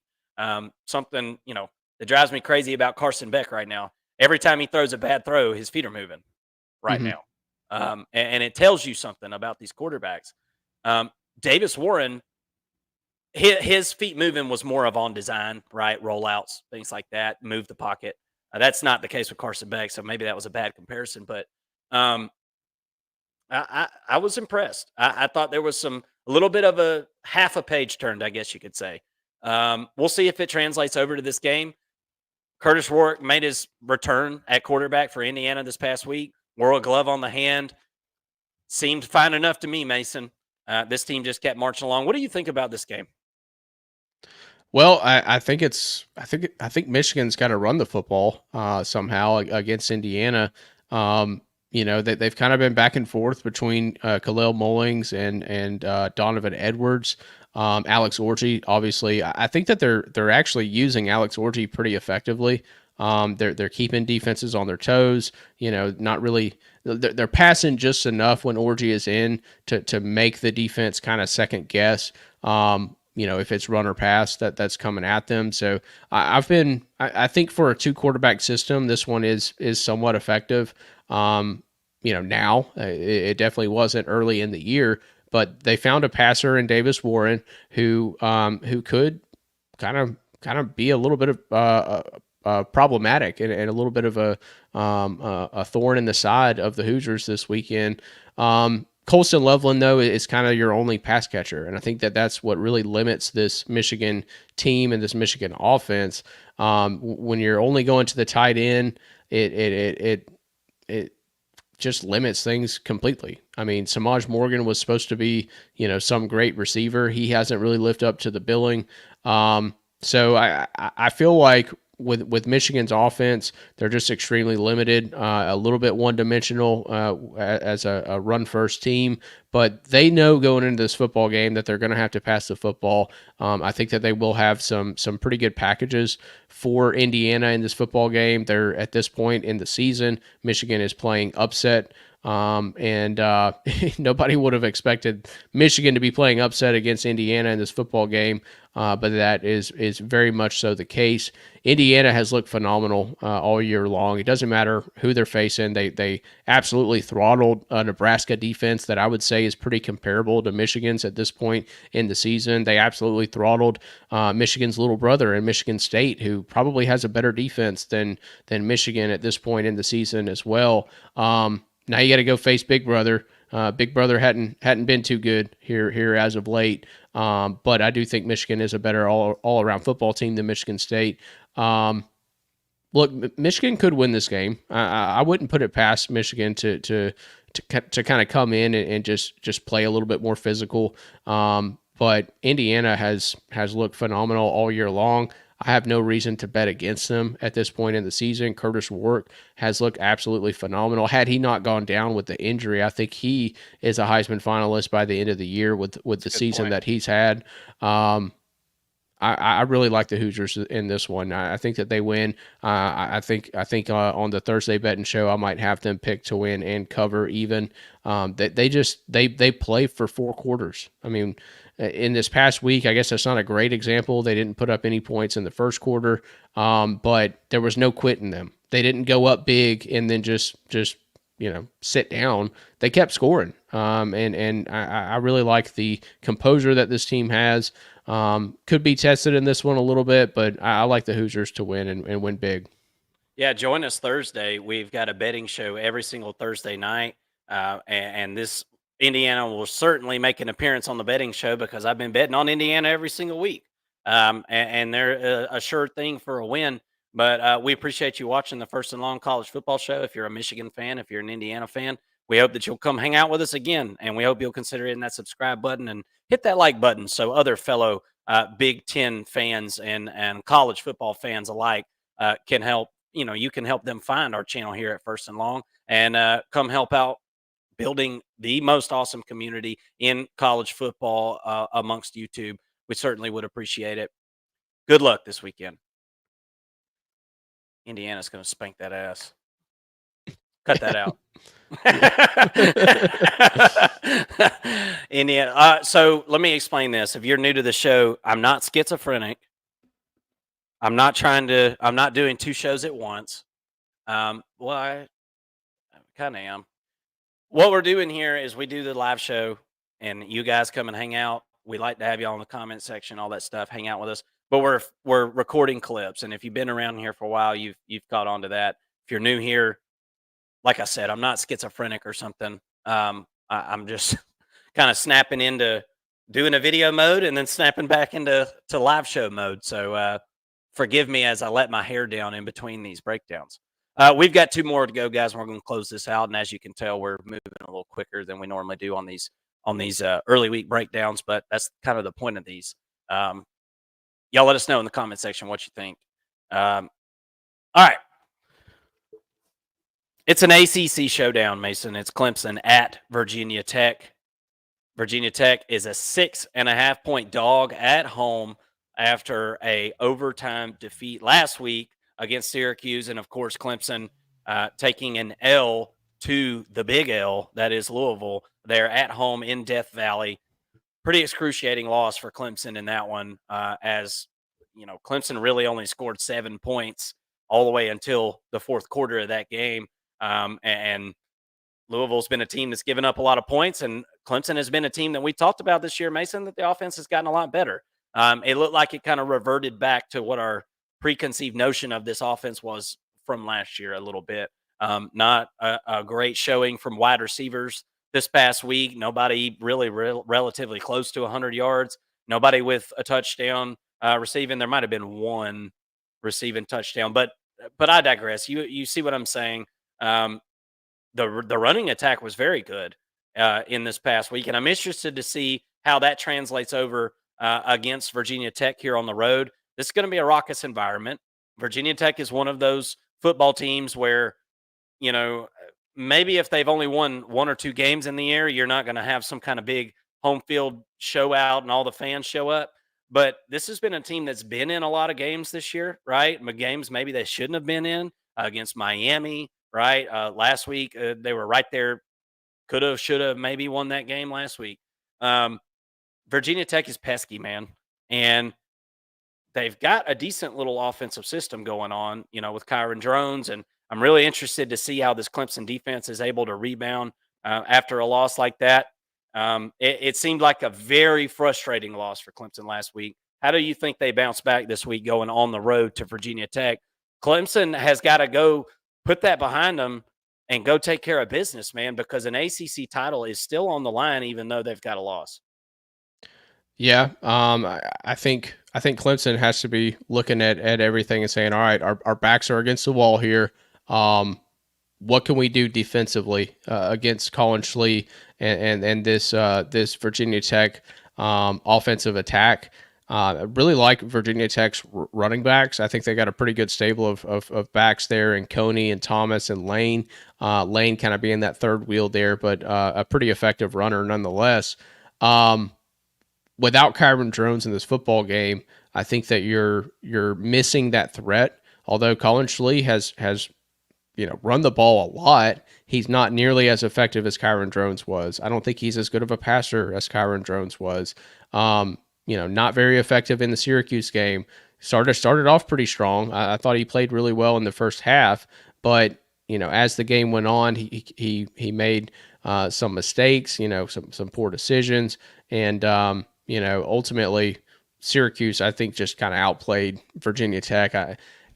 Without your star quarterback, it's tough to win football games in the ACC against a tough defense in Syracuse. But nonetheless, I'm looking to Virginia Tech to really feed Stephen Gosnell. He ended up with 118 yards last week, no touchdowns, but between him and DeQuan Felton, I mean, they've got the receivers to do it. Malachi Thomas coming out of the backfield, he's been pretty effective as well. I'm anxious to see what Colin Schlee does. I think that this game for Virginia Tech has to be. I mean, you have to look at Colin Schlee and say we're going to win or lose with him, right? At this point, and he's a guy who's got some experience in college football, but so far hasn't been super effective in this offense. Going up against Clemson's defense, I think that is the area you want to attack against Clemson is the secondary. We saw Louisville have some success in the run game last week. Scored some touchdowns. All of their touchdowns actually came on the run against Clemson, but I don't think that you get that version of Clemson's defense 2 weeks in a row. Clemson's defense will come into play in this football game, and also the offense. That the offense has been really explosive throughout the season. This past week, they didn't really show that. So you're going to get a different side of Clemson than you've seen so far, or that you saw last week, I should say. You'll probably see Clemson, come back to come back to reality, I guess, in a sense, and kind of snap back into the football team that we've seen them kind of be all season long, absent the Georgia game. Tough loss for Clemson going up against Louisville. I think that they come back and put together a really strong outing on the road in Blacksburg there, and I think that they're able to get the win here. Yeah, I think Clemson can get the win in this one as well. Wouldn't be surprised if Virginia Tech's able to hold it close. I don't know if they're able to hold it within that number, though. You'll have to tune in Thursday, guys. We've got a betting show every Thursday, 7:30 p.m. Eastern time, that is. It's called Between the Lines. It's our weekly best bets against the spreads, the half totals, all the game totals, over-unders, blah, blah, blah, all that stuff. You like talking football, you like betting on college football, that's the show for you. Again, we do it every Thursday, and we're live here every Saturday night, Sunday, Tuesday, and Thursday, said betting show. Thank you so much for tuning in the First and Long College Football Show. All right, guys. Yeah, I'm interested to see, man. Why do I just feel like this is the start of a struggle bus for Clemson? I just Virginia Tech is pesky, man. And going on the road, what time is that game at? Do we know yet? Should know, right? It's going to be at 3:30. 3:30, So yeah. I think that's good that it's not necessarily a night game, although with the time change now, it will basically be night before the game's over. But crowd's going to be into it, man. I mean, it's not a sleepy noon kickoff, right? So crowd's going to be into it. Virginia Tech is 3-2 in the conference. They'd love to give Clemson their second loss in the conference. Um, I don't know. I don't I like think you see a Clemson. pretty good little bounce back from Clemson. I feel like the Hokies are not quite the team that that we might think that they are just because of recent success, I should say. I feel like Clemson's going to win and cover here. Yeah, watch out for Mr. Tootin. That's all I got to say. That's right. Watch out for Mr. Tootin. You don't want him tooting on you. That's all I got to say. Okay, and he will. Because he will do it. He might do it. He might do it this weekend coming up, man. Clemson ain't careful. Let me just check the comments and make sure. I wanted to say James Palmieri. I hope I'm saying that. I think I said that right. Palmieri. Thank you so much for watching the First and Long College Football Show. Sorry if I mispronounced your last name. I hate doing that. But we're a couple Southern guys. All us Southern people down here is really weird. We've all got like the most simple last names ever for the most part. You know, you get further into the Midwest, up north, and things like that. It seems like the last names get harder and harder to pronounce. Being from Indiana and being a Notre Dame fan, I'm happy for IU. Oh, okay, cool, man. Notre Dame fan. The hype and craziness around IU is really crazy across the state. Amazing what a good coach can do for a program, dying to have a good team. Yeah, that's a good point, man. And I really do appreciate you tuning in and giving us some insight there because I've never even been to Indiana, but I can only imagine what the excitement's like across that state right now. Holy cow, dude. I remember, Mason, you remember what it was like in the state of Georgia when Georgia finally started. I mean, Georgia was always like a 10-win, 9-win team. But remember in 2017, whenever we went to the college football playoff and just how crazy the state of Georgia was. And then Georgia beats Oklahoma in that all-time great college football playoff game. It changed the trajectory of Georgia football forever. It changed everything. It was the games that led to the national championships that came years later. And you can't tell me any different. Nick Chubb, Sony Michel, as much as I don't even like to say it, Jake Fromm, those guys left their fingerprints on the program and showed the program and the guys within the program and everybody at the school that, yes, we can go to a national championship. And let's be real, Georgia probably should have won that national championship in 2017, let it slip through their fingers. These types of seasons can change things, guys. And it was kind of the same situation for Georgia in the fact that was the second year of a new coach. Kirby went 7-5 or whatever it was, 8-5 his first year. And then that very second year, national championship game against Alabama and lost in overtime by 3 or whatever it was. Alabama brought in the backup quarterback and they won it. Everybody remembers that bull crap. To this day, I still have PTSD about backup quarterbacks. Like this past weekend, Georgia's playing Florida and they bring in the third string. I'm like, oh shit, here we go. He's going to be the next best thing. Any backup that comes in against Georgia. I did the same thing when Texas brought in Arch Manning. I'm like, here we go. We're going to make another backup. It just, the crap for the rest of the year. He's going to do something amazing against us, and everybody's going to talk about it forever. That hasn't been the case the last couple of times. Alabama has scarred me for life on that. All right, guys. Again, thank y'all so much for tuning in. Certainly do appreciate it. We got some folks repping the state of Indiana today, man. God dang. That's what I'm talking about. There's a first for everything, and Indiana's repping hard, man. We're an Indiana podcast now, Mason. You just got to face the facts. All right, bro. Last one. Mississippi State on the road at Tennessee. Tennessee is a 25-point favorite in this one. Over under is set at 61.5. I'll pull up a video here in a second that I want to show you guys. It's really hilarious. But a Mississippi State fan. Look, Mississippi State has been a pretty surprising offense this year, Mason, for the most part. Van Buren came in. His first game was the one against Texas, I believe, was his first. And then they had a bye week, and then he played Georgia. And really, you kind of look at it, Van Buren has been a guy that's really been getting into this offense and figuring things out. And you've got an offensive-minded head coach, right? And Jeff Levy, I fully expect this Mississippi State offense to reflect his knowledge and his offensive, guru-ness or whatever you want to call it. It's rubbing off on this team. Now, the problem is Mississippi State's defense is not very good.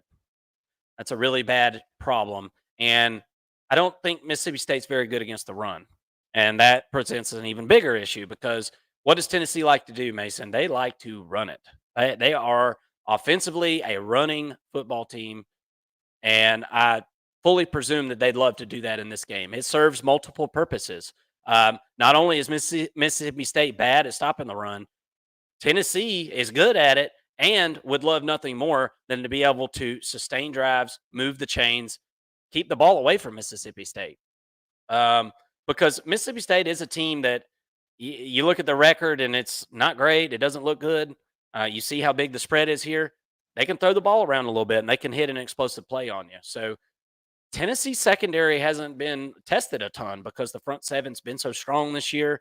And just kind of the way the schedule's worked out at times. Tennessee hasn't faced a real good passing attack here. I'm not saying Mississippi State is amazing passing attack, so don't get me wrong. But the over-under is set at 61.5. So Vegas is expecting Mississippi State to score some points here. What's your take on this football game, and what's the rub here, man? This is a huge spread for a conference game. I know it's at Tennessee, but I mean, Tennessee hasn't just been killing people at home, right? I mean, not necessarily, but kind of barely beat Florida at home. Kind of, toyed around with Kentucky there for the first half. I won't say toyed around, but you know what I mean. Didn't just blow them out. You feel like Tennessee's ready for a blowout win here as they get ready to go face Georgia the following week? Isn't that the following week after this one? It is, yeah. I don't. I think that Mississippi State has been the product of kind of being the team that gets to play these bigger opponents in trap game sort of settings. I mean, we saw them face Texas, which maybe wasn't so much Texas looking ahead, but they played Texas pretty close, played Georgia pretty close. They were looking ahead to Texas, and now you got Tennessee looking ahead to Georgia, and not wanting to put a ton on film. Mississippi State was able to cover in all three of those games, so that's why I bring that up. I think that this is another example where Mississippi State could cover in this game simply because Tennessee is not going to want to go out there and and blow their wad in this football game to cover a 25-point spread. That's just not smart football. That's not really good gamesmanship from the program there. Tennessee is very good on defense. I think that even as good as Mississippi State's offense has been playing with Van Buren, I do think that they are going to struggle to even break 20 points in this football game. But if you're telling me Mississippi State can score 20, do we really feel confident that Tennessee's going to get to 45? Not with the way that their offense has been looking, and not without having a ton of success on the run, and that's a lot of rushing yards to get to 45 and be scoring touchdowns on the ground only. So to me, when I look at the football game, does Mississippi State have a chance to win? Probably not. Probably not. I'm going to go ahead and tell you that. But I like what Jeff Levy does with this offense. I do think that they are able to sustain some drives, even if those drives don't end in touchdowns or don't end in field goals. Those drives will take time off the clock and limit Tennessee's possessions. In that case, I like Mississippi State to cover here. I think Tennessee wins it. Also like the under here. I think 61.5 is just a little bit too many points, I would say, in this football game. So give me the under in this one. I think Mississippi State covers as well. Yeah, I really like the underplay. I think you're dead on there. That makes a ton of sense to me. Give me Mississippi State. Have y'all ever seen that video? It's that big guy that's like missing like almost all of his teeth. He's like a big old fat fella, nasty looking guy. I haven't seen it. He like spins around his chair. He goes, Mississippi State. That's me. That's me right now. Give me Mississippi State. 25 points is way too many in this football game. Look, you guys want to go back and look through Tennessee's schedule over the last 2-3 years. There's been 3 occurrences over the last 3 years that Tennessee's even been able to beat an SEC opponent by this many points, and it's been Vanderbilt twice over the last couple of years. They're not going to beat them by that many this year, I can tell you. But the last 2 years they've done that to Vanderbilt, and then the one before that was Missouri. Barely cleared that mark in that game, actually. But that was the year before. That was in 2022, before Missouri had their pop year. It's not very often that Tennessee wins an SEC. Nobody wins SEC games by 25 points or more a lot. So I don't think this is much of a stretch. Maybe there's something we don't know. We'll see as the week develops.